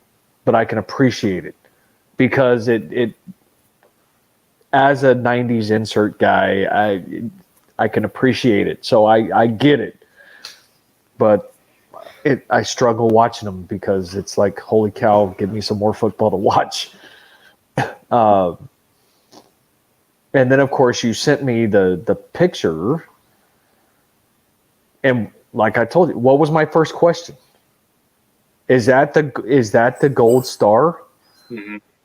And I'm like, holy crap. You asked too, what are you getting? Which part of the trade what are you giving up? Well, yeah, because I wanted to know what that was too. But when you sent the picture, the first thing I asked, is that the gold star? And then it's like, okay, what are you trading? And then I'm like, oh yeah, all day long. Would you like me to throw in some more stuff? Could we have made this trade in 2011, even when Cam Newton, was, kind of, busting it up? I'm like, could we have made the trade in 2011? I mean, I would have jumped all over that in an instant. I would have been scared to sit there and say, are you sure? I mean, are you sure this is, you're good with this? And the Bledsoe auto on top of that, too. You got that for free. I mean, you got that for free. That was a freebie. That was like a throw-in.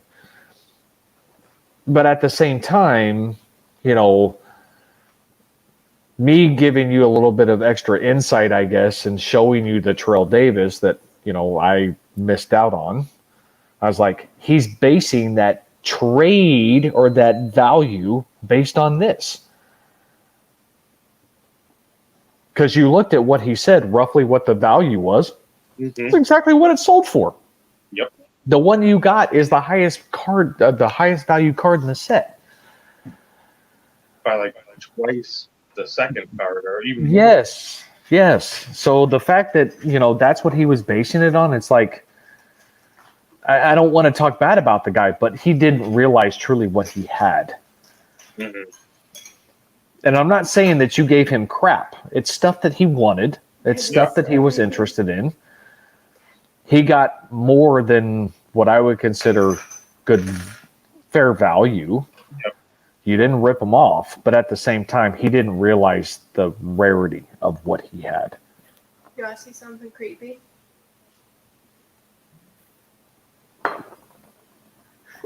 What is that? It's Pinocchio. Yeah, that's a little freaky. Also, this one had instructions and that one didn't. Well, so you did good. You put it together. The hat won't go on because this part's too big and I don't know why. And it's really bothering me. My kid's over here putting together 3D puzzles. Keep mine occupied. Is there an appeal of inserts of players from their rookie year, even though it's not a rookie? Depends on who you ask, Bob.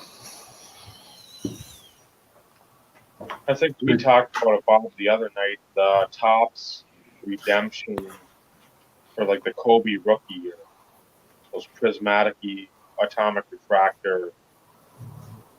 They're not what you consider the true rookie of the basketball. That basketball had the white border, and then they had like the 50th anniversary foil, and Topps Chrome had that refractor.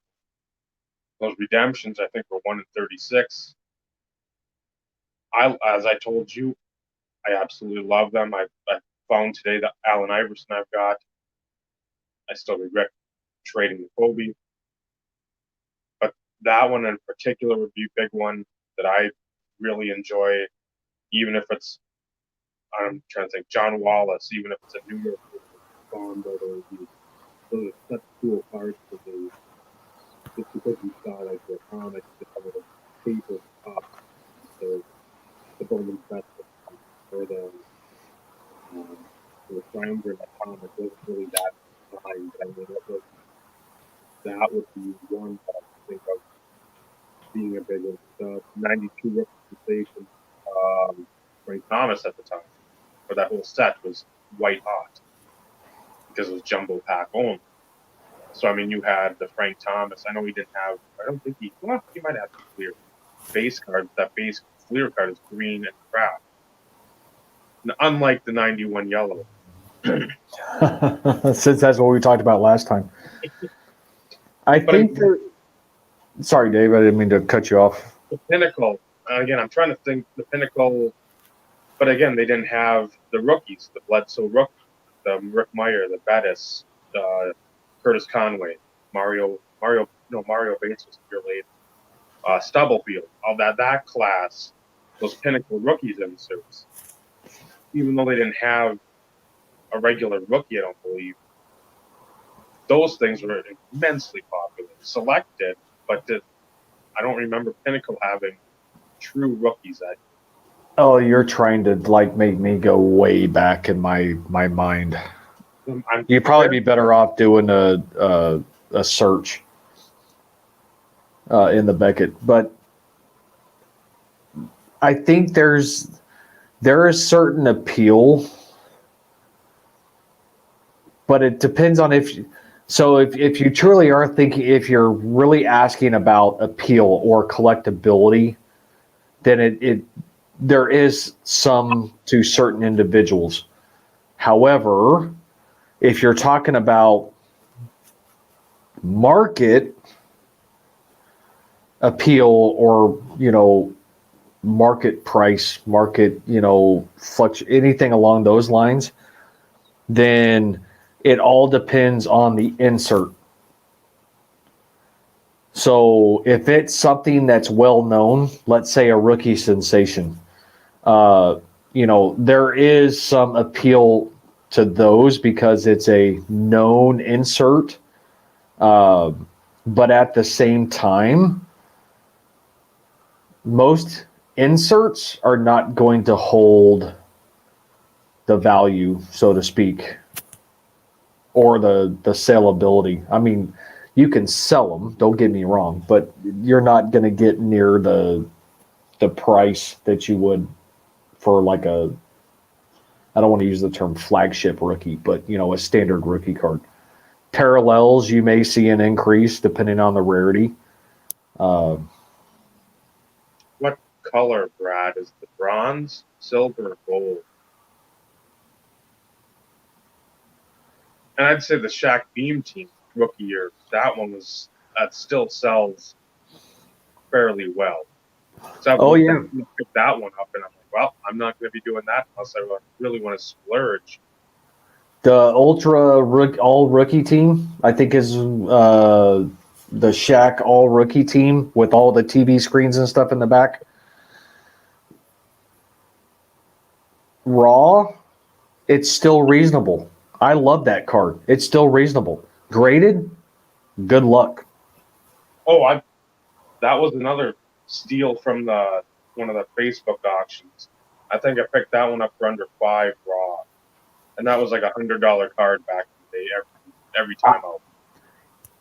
At least it's getting, and I'm still pissed off at this. I pulled that damn card in 92.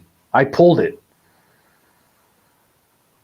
And I know I didn't do anything with it, and I can't fucking find it. One of my all-time favorite cards. I pulled both the Shaq and the Alonzo. That set was so hot back then. Oh, it was huge. It was huge. So what'd you find out? He said bronze. What was the ratio? For $20. I think what did it say? One for some kind of deck, which again I don't. Pinnacle had some wonky.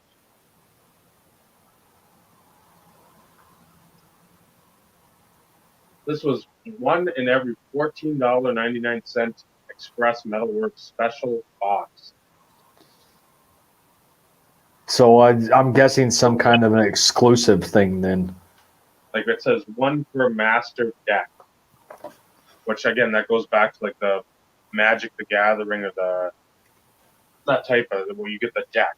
Where I don't know if that was just like a bunch of cards in there. Then you got the one bronze card. It's still a cool card. Just FYI, Brad, that thing is heavy as hell. Yeah, it's gonna be heavier than your wallet, and I know you carry a lot of money in there, so we're talking really heavy. I mean, you will be surprised the weight of that card. Yeah, it's like paperweight. Yeah, that's probably a good analogy to use. I mean, it is heavy.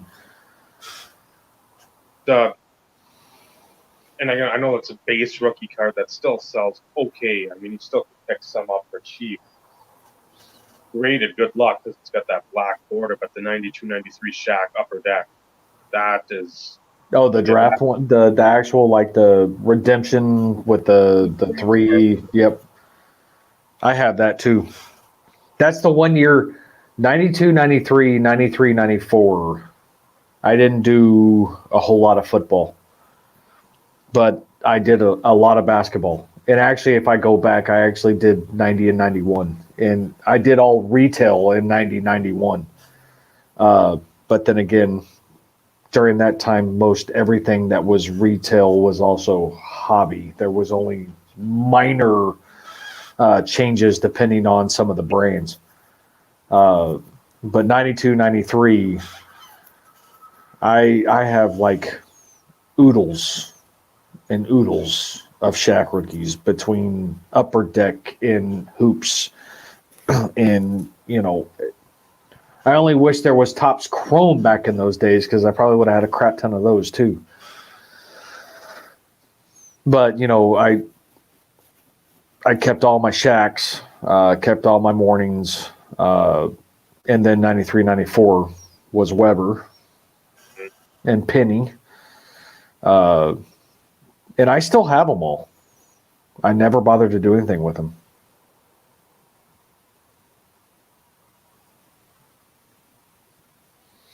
I remember draft picks, and the Hoops used to have like the little rookie ribbon.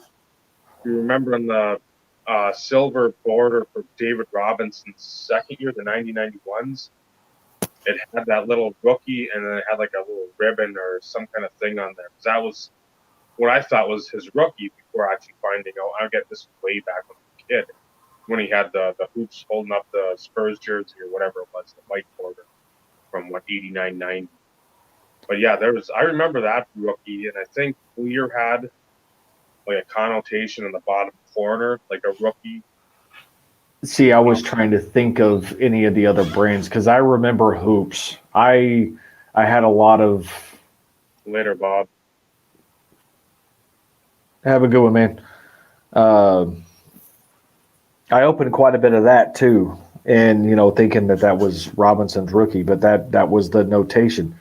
But the rookies that year technically were the draft picks because that was Kendall. Was it Kendall Gill? Derek Coleman. Derek Coleman was the other big one. I don't remember any of the other ones. But it's interesting how basketball did their stuff compared to, like we'll call it flagship Topps and the rookie cup.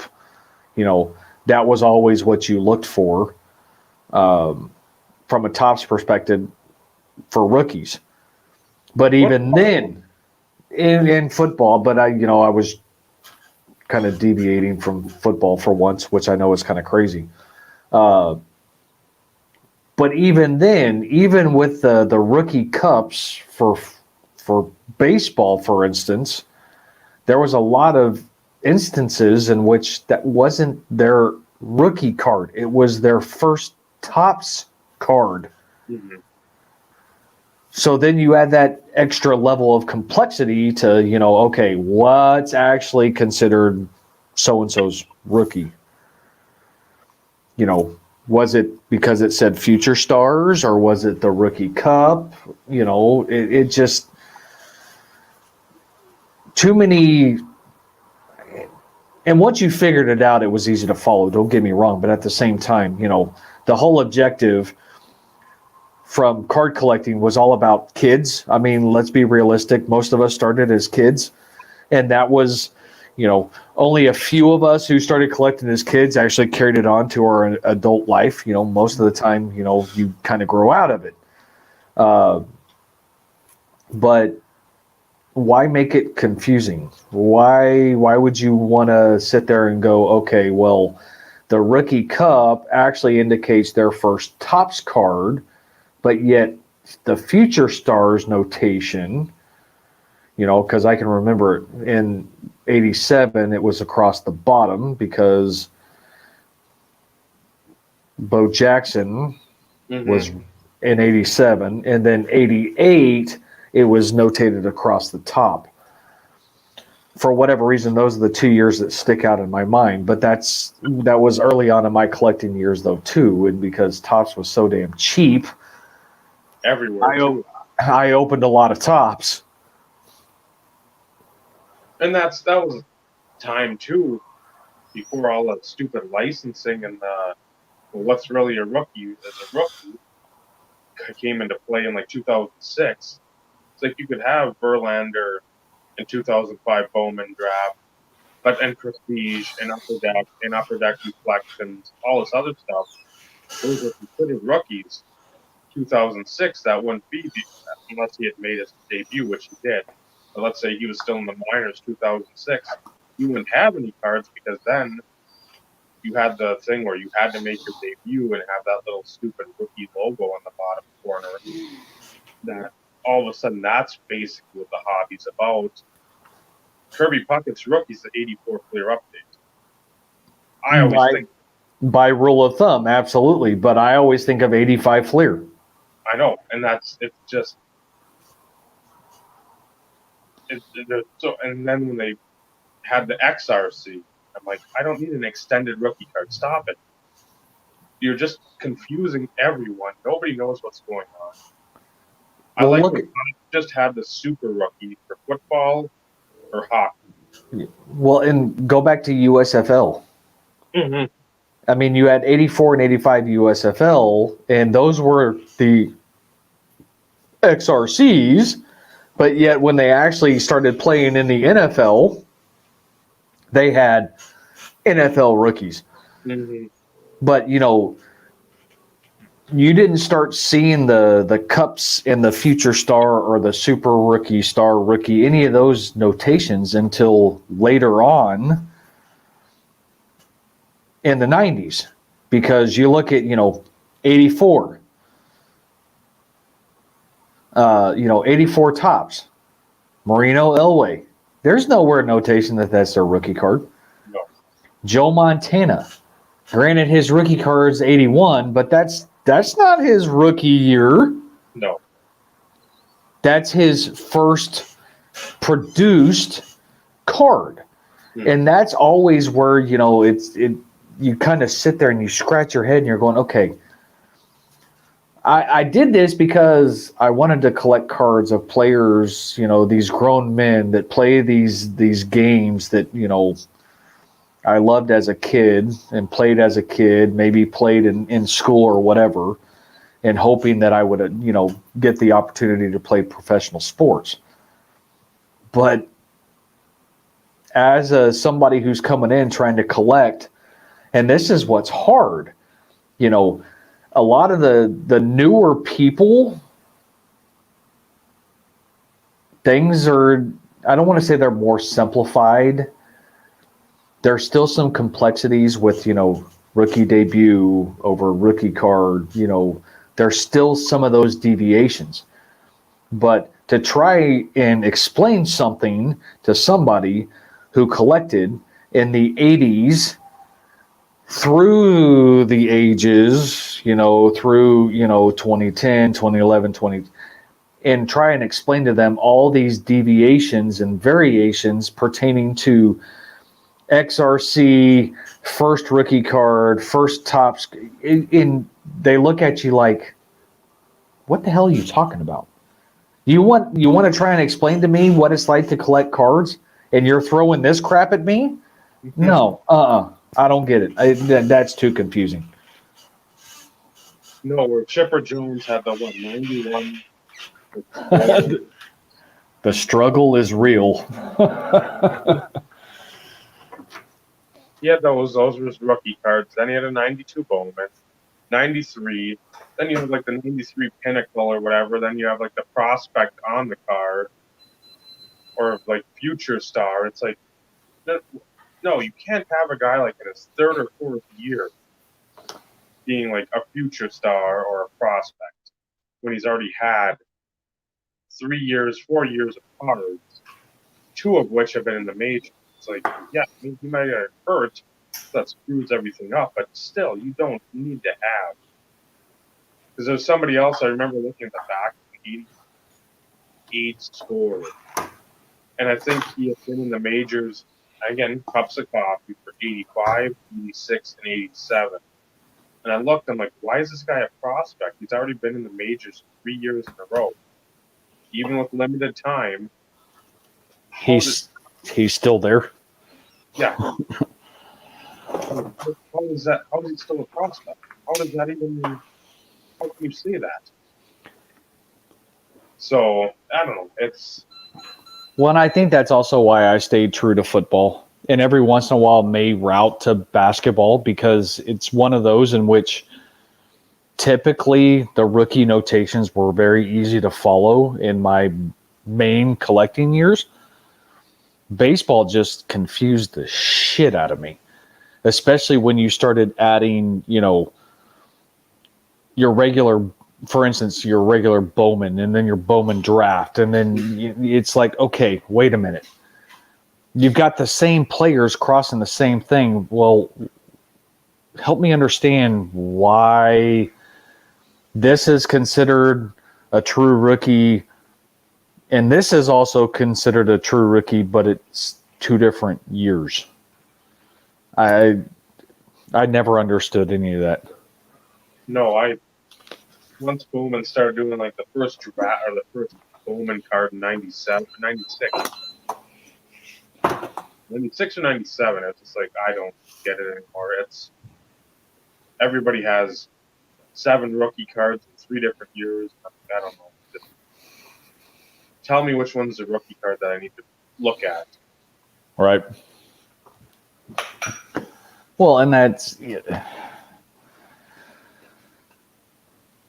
you want to bring in new collectors, you want to bring in new money, find ways to standardize something. Quit adding to the confusion, make it simple. Keep it simple, stupid. That truly is the philosophy, but at the same time, and we've said this before, it boils down to this, and any other way that they can, increase the revenue stream, they're going to do it. And that even kind of takes me back to, where I alluded to in the first podcast. I'd love for Topps Chrome football to come back, but I'd rather it come back the way that it used to be.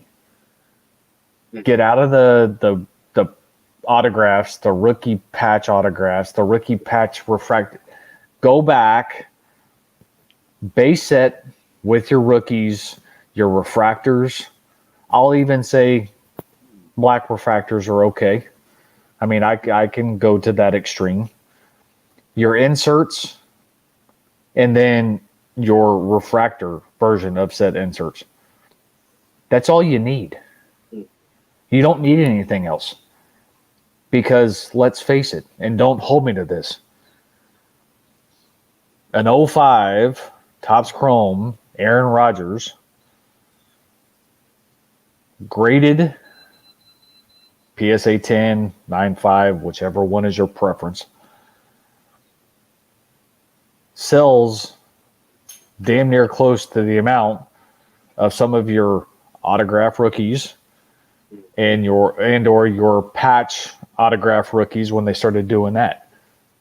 So there's still the collectability of a base rookie or rookie refractor as there is to have the whole autograph and patch autograph variation. Who gives a crap? Well, I like that to be okay. You can have tops, you can have your whatever gold parallel, your black parallel. I like those. And maybe the silver, the 101 platinum, whatever. I don't care. That's fine. You can have more like the tops, with the rookie debut autos, like the premier date or premier rookie. Have that. I like Chrome as like just a meat and potatoes. That's what you get. Because guess what? In every other Topps product, guess what you're going to get? Patches, autos, stupid serial numbering, 50 different refractors.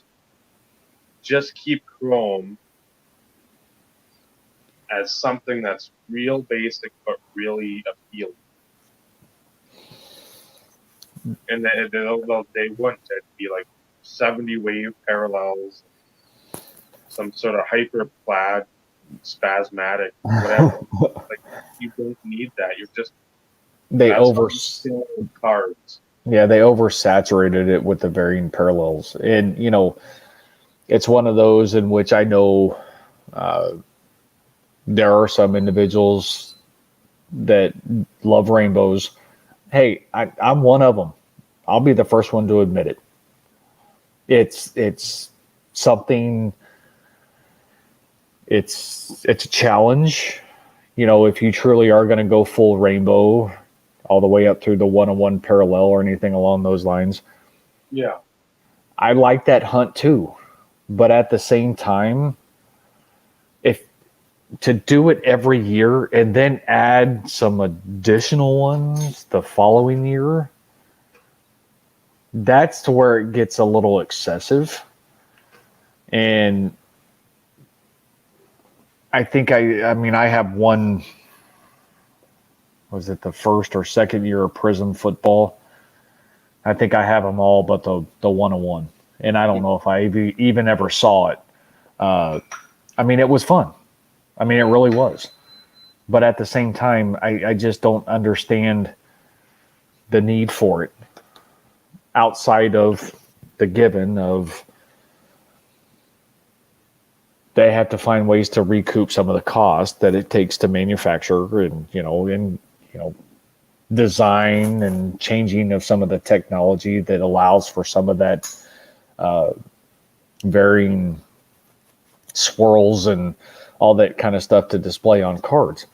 But, at the same time, to me, you increase that number of variations, all you're doing is also increasing your print runs because you have to print more product in order to allow for that number of varying parallels to be across all hobby and retail. I mean, that's a lot of product to be printing. Then you throw in, okay, now there's like a white sparkle in the Black Friday packs. There's a green shimmer in your Father's Day packs. A red juicy fruit in your Mother's Day packs. Whatever it is. Then those are numbered to 7 or 6, so the stated print runs of 11, 4. So now you've got, instead of, let's say, 8 to 10 manageable parallels to pull or chase, plus the 101. Now you're throwing in 10 to 15 others. You don't even know what it looks like because half the stuff it looks similar. There's a disco and like a white something in 2017. I've got them accounts. I can't tell the difference between either. They look basically the same. But they're supposed to be limited to like 10 or 20 or 7. I don't know. And that's the worst part of it. Because it's like, oh, I don't know how many are out there. Well, no, you do. You're just wanting to feed into the frenzied hype of your product. So somebody buys a Mahomes or a Juju Smith-Schuster or Watson, Trubisky, or whoever else. I mean, it's, you know how many are printed. You know how many are out there. But Well, yeah, it's like it was just called out, the exclusive retail versions, your Walmart and your Target version, as those specific parallels. It's gotten to the point to where it's overwhelming. And as a collector, future collector, trying to get somebody into collecting, whether it be your kid or having a conversation with a coworker or a friend, in somehow, shape, form, or fashion, they express interest in card collecting. But to sit there and try and present it in a way to where they're not like, excuse me, you mean I have to understand this, that it's very hard, and it takes, years ago it was one of those in which, okay, you could sit down and say, okay, you want to collect cards? Okay. These are the supplies that you're going to need. You're going to need your trusty Beckett. Of course, not this one, but your trusty Beckett. You're going to need your supplies. You're going to need some money. You go to the store. Here's the packs. Pick your sport. Look at the back of the pack. Tells you your odds of things so you can kind of get an idea. Pick and choose. Start opening them, and then you can start going through some of the more detailed aspects. You can't do that. Not with all the stuff going on. You can't do that. no.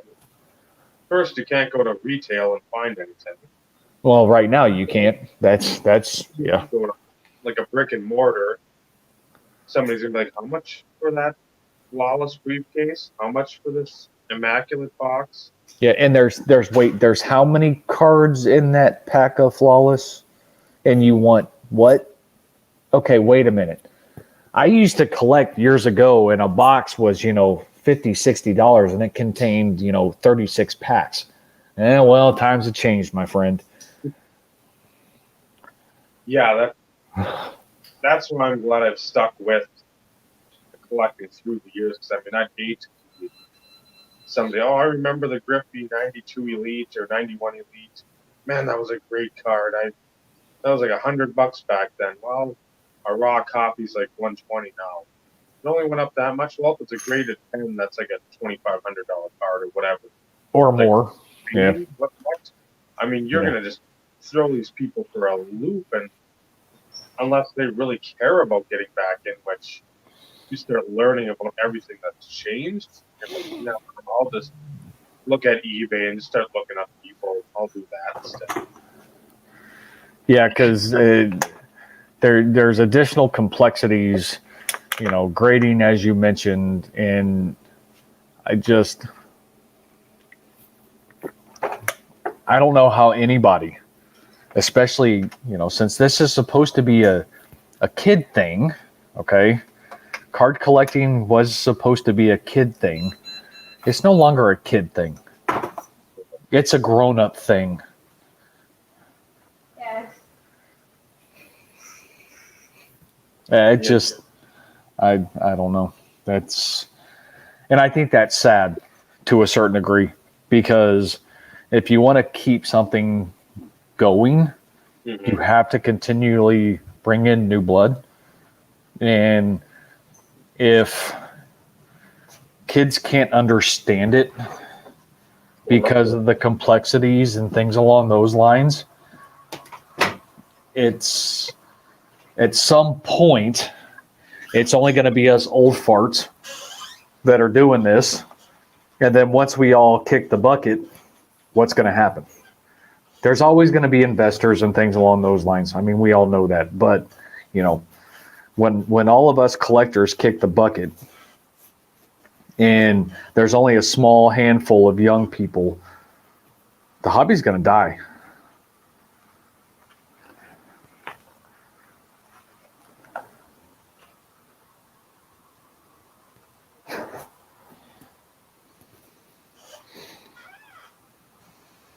And it's odd because, again, I know they've got their good little apps and all this other BS.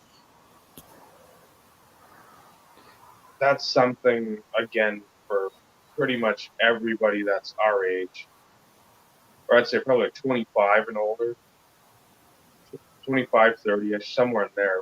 That, like the tops with a Blitz app or Canadians, whatever. All these apps. Why would you want a card that's not real? Some of them they will. You have to buy, or if it's in your, I think in your portfolio, you can pay from to be produced, but not all of them. So, I mean, you could get a sick patch, and that card's not going to get produced. Why wouldn't you want a tangible good for the money you're paying? That'll be something you can explain it to me in any direction you want. From any viewpoint, any side of whatever argument you can come up with. That will never, ever be something I'd be like, oh, I'd rather have it on my phone than in my hand. No. So I have all three. Well, there's more than three because I think they do hockey. It doesn't matter. I have Star Wars, Bunt, and football Topps apps, digital apps on my phone. Of course, Topps even lost their license for the Players Association, so they can't produce any new stuff. Even digitally, they can't produce any new stuff. And I spent a few bucks here and there across all the apps to, open some stuff. But it's one of those in which most of the time I do all the free stuff, and I at least get the pack opening vibe. And yeah, I get some autos here and there and stuff along those lines, but it's because I do it to pass time. But since I'm not opening packs and stuff anymore either, it's almost as good. It's not quite there, but it's almost as good. But to do like the blockchain stuff that they've been doing and things along those lines, people spending hundreds and hundreds of dollars for something non-tangible, I'm right there with you. That is something that I cannot grasp my hands around either. Because I know that there are some people that, sell their digital collections on eBay through the various Tops apps. I get it. Somebody buys it, they pay cash money for it. Something that you may not have paid a damn thing for. And you exchange usernames, you do it via trade, you call it done. But if most people aren't paying hundreds of dollars for that stuff either. This blockchain stuff, to see some of the prices, it's like, are you freaking kidding me? It's not real. No. It's not real. And even if they make it, even if there's that ability to make it or whatnot, my guess is, with you talking about the possibility of, the patch itself, they ain't making any of those. They can make the autographs or anything along those lines. But, a lot of the ones that I've seen that came out of Flawless that have been redeemed digitally, they look the same as the card that you could buy from somebody else that's tangible. Dave.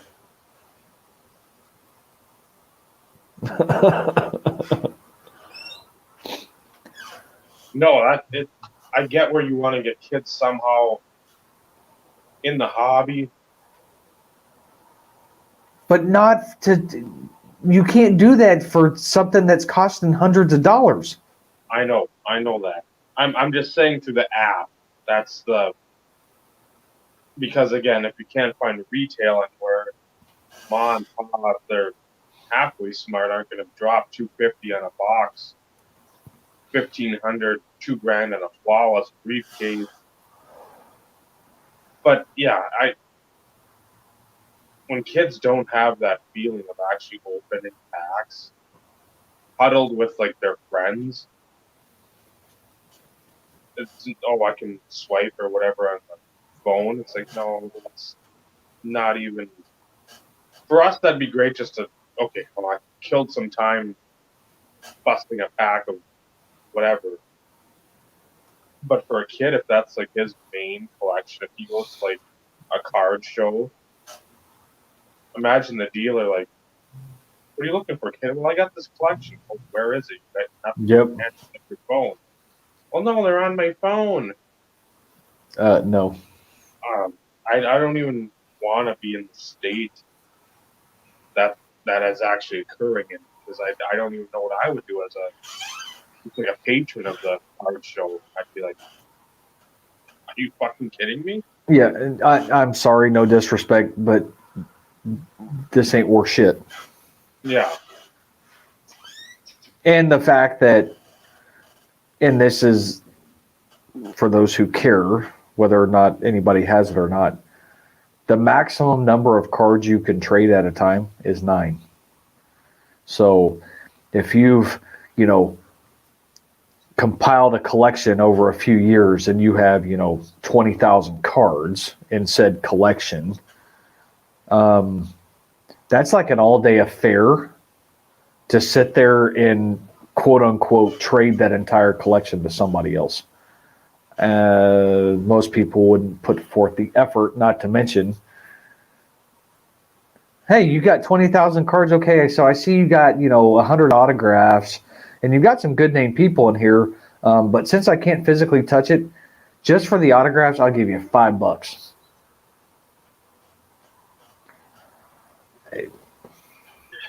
Yeah, that's something I hope would go away. But in this day and age, it's only going to get worse. Well, and if you think about it, the whole blockchain stuff, they're leveraging as, like a test just to kind of see. But the question ultimately becomes, depending on the level of success with this test run, this test issue, are they looking at going fully digital? And then, maybe limiting the number of the print runs, so to speak, to where, yes, you could get the physical card, but yet, in order to save some expense of distribution of case, boxes, packaging, that type of stuff, basically you purchase it on their website at X number of or X dollars, pull your cards. This is what you pulled out of your box or your pack. And now you can make the determination of, you know what, I want this one. I want you to ship this one. I want you to ship this one. I want you to ship this one. So it limits the amount that they actually produce. I don't think that'll happen anytime soon. The heat in the hobby right now, it's just you, like Vinny said, that you've got breakers that are just Killing that's it. that's the money pipeline for all these the companies like Panini is just making hand over fist right now, and I can't see unless like this bubble bursts. That would be something they might consider because again, let's say everything just goes to hell. Guess what? You're going to have to try to cut costs any way possible. That'd probably be the first thing to do. Not have such a big physical footprint in the hobby. Yeah, but on the flip side, it's also one of those in which, and I was just throwing that out, as a speculation. Oh yeah. You're not going to get rid of. That means you're going to take distributors out of business. You're going to take those few brick and mortar stores potentially out of business. Do they start going to retail only distribution? Because they make more money through retail because the smaller pack configurations and things along those lines. So it's like there's a lot of things that kind of come to mind of, what's this really going to look like 5 years from now, 10 years from now? What are they going to do to continue to maintain what they have been for so long, but at the same time keeping us collectors interested? Not me per se, but others interested in continuing to want to purchase the product and everything else. So I don't know. Interesting times to say the least. Yeah, it's again when you have this going on constantly. Yeah. Constantly. I don't know. It just that's what makes you think like, well, why should I sit in line at Target to get one box, or why not spend some of that money on inserts? Well, and that's why I know you always say, I picked this one up for the price of a blaster. In putting those things in perspective, because, since there is a higher focus on, the retail stuff, because, a lot of the hobby is priced, most of the hobby stuff, people are priced out of the market these days. Why not continue to have that comparison, to just put things in a different perspective? Because, a lot of us now, I don't do the shopping. I don't go, stock the Targets and the Walmarts looking for retail, even though maybe I should have. I live technically in a small town. Yeah. But at the same time, I'm not far from a college town either. But it's one of those in which I'd have I don't know. It'd be nice to have, a potential additional revenue stream, I guess, to a certain degree. But on the flip side, I think my conscience would probably get the best of me, knowing that I spent, $20 on something, and yet I can sell it for hundreds. I know that sounds crazy because businesses do it all the time. And I'm not opposed to those people who are able to do that. For me, I've thought about it. If I could find it, I've thought about it, but I don't know if I could. I'd want to open it. That's same here. I wouldn't. The thing I couldn't do is like raid the shelf of everything, even though I probably should. There's money to be had. I just couldn't because I don't. That's not something I care about. I'd rip a couple blasters and be like, okay, there's my experience for ripping stuff open, and I'm good. I don't need to have 40 blasters, a Panini Prism, whatever, selling them at 70 to $100 a pop. It's quick money, but at the same time, I don't know when those chargebacks are coming for somebody to pull a Zion or somebody to pull a Jaw, Yeah. whatever it is. Because people are getting burned left and right. Oh yeah. Well, people are finding ways to reseal stuff, and you always have to deal with that, no matter what.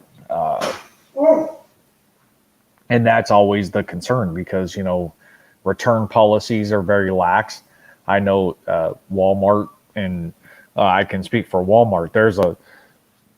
Because of that influx of resealing and stuff along those lines, they've implemented rules to where there's no returns on stuff like that, which is wise because people were in fact stealing, and they were allowing it to happen because of their return policy. Yeah. But yet they didn't think of it as though individuals were stealing.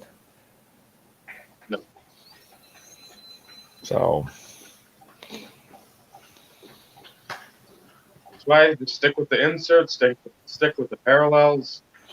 If you want, stick with maybe some of those older veteran patches that are actually game used. Some of that stuff that's pretty cool in the early 2000s. Some of that 96, 97, 98 Upper Deck jersey cards. There's the new hobby, the recent years of the hobby have been not disconcerting, but just more away from what the hobby's supposed to be about than what the hobby should be. And I don't know, it's tiresome, but that's why a lot of us stick with stuff that's older, because that makes us feel good about ourselves. Because again, most of what we collect in that time frame is either stuff we remember vividly, or we remember vividly not being able to afford. because the stuff was so, we didn't have jobs that could provide us with the income necessary for those cards. So again, that's the stuff I stick with. I'd rather stick with that stuff. If I buy something new, it's just on a whim. Maybe again, if there's deals to be had, I'll try to find them, try to capitalize on them. I know you're the same way. But yeah, just we always say collect what you like what you collect, or love what you collect. Otherwise, why collect? Yep. And enjoy it. I mean, remember, enjoy it. This is a hobby. This is supposed to be a hobby. It's supposed to be enjoyable. No, I think that bubble popped, Wes. That shocking. I can't believe that people didn't see that one coming. What? That Project 2020, Oh, where all those artists, it was basically like an ETOPS thing, just depending on. I think it was a cool idea. I mean, it at the time it it did things a little bit different. So I thought it was innovative. But looking at some of the prices that some of that stuff ended up selling for, that's about Yeah. ridiculous. When that stuff is a buy-in of what, like $18 or 15 if you buy 10 or 20 or whatever the quantity was. Like that stuff should not be going for 4, 6, 8 grand any time of the week. Yeah, it's just crazy. Crazy, crazy. But then again, The times we live in. yep, absolutely. But I suppose been talking on here for a little bit now. Yeah, this one's longer than the first one. Yeah. 20 minutes. Just as we expected, or as we planned it out to be. Sure.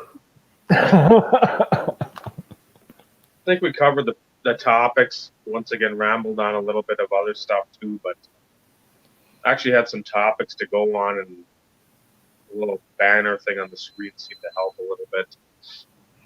So that's fun. That actually, it's nice to have that and get some people and at least keep somewhat of a sense of focus. I mean, Well, it's hard. It's hard for us to always stay fully on topic, just because we like to go off different paths. But at the same time, the interaction was really good tonight. We had some great questions, which always makes things easier to talk through as we kind of progress. So, well, that's the whole purpose of this. We do rely on those to, dude. I hear you. We do rely on those that are here watching, to ask questions, to interact, and add substance to what we're talking about. Whether, because even though we try and focus specifically on football, at the same time that can transition over to some of the other sports though too. And although I don't have vast knowledge in hockey, I can admit that I will never have vast knowledge in hockey. I know players, but it's interesting to look at it as a whole across the various sports and things along those lines too. So the more you guys interact, the more questions that you ask, the easier it is for us to try and have conversations. Well, and answer any of the questions that you got a question that you don't know truly. It's like, I'm dumbfounded. If we can answer it, that's one more person we've helped. So, Absolutely. Again, if they got comments, criticism, whatever, you just because I don't think the chat transferred last time, and I don't know if that does or not. But if you have, for anybody watching in the room now or later on afterwards, after it's uploaded, you got anything you want to comment on, congratulate, criticize, drop the comment below. I'm not going to say smash the like button. I don't care about any of that. Just, you let us know what you want. Even if you don't want to watch, just let us know something that, like, hey, I want to know about this. Why not have a topic about that? Because again, it's mostly going to be geared towards inserts, parallels from the 90s, early 2000s, but at the same time, you can tell we get off on other subjects, but it's all car related most of the time. So I mean, Yep. your input out there is going to be vital for it to keep going. I mean, we can keep going for hours, days, and years, but I mean, something that's going to be interesting and people are going to want to tune into at least every so often. Nope. I mean, Completely agree, Dave. The more information you can bring to the table, the more suggestions, more topics. So far, we've been really doing this in our interactions and kind of coming up with, areas in which we feel can, get y'all involved and, ask questions and, bring up certain things from your collecting years or from your experience and things along those lines. But, at the same time, we can't always think of everything as much as what we'd love to. It's not always feasible. But the more you bring to the table, the more we'll make sure that we get you more involved in future broadcast, podcast, whatever we want to call it. yeah, you guys let us know what you want. We're going to put that forward and we can just go from there and see what the path takes us. So. Absolutely. So for another wonderful episode of the Insert Revolution podcast, that's Steve. I'm not even going to try because I messed that up. And remember, building collections, that's great. Building relationships and friendships, that's what this hobby should be about. Good night, everyone. Good night.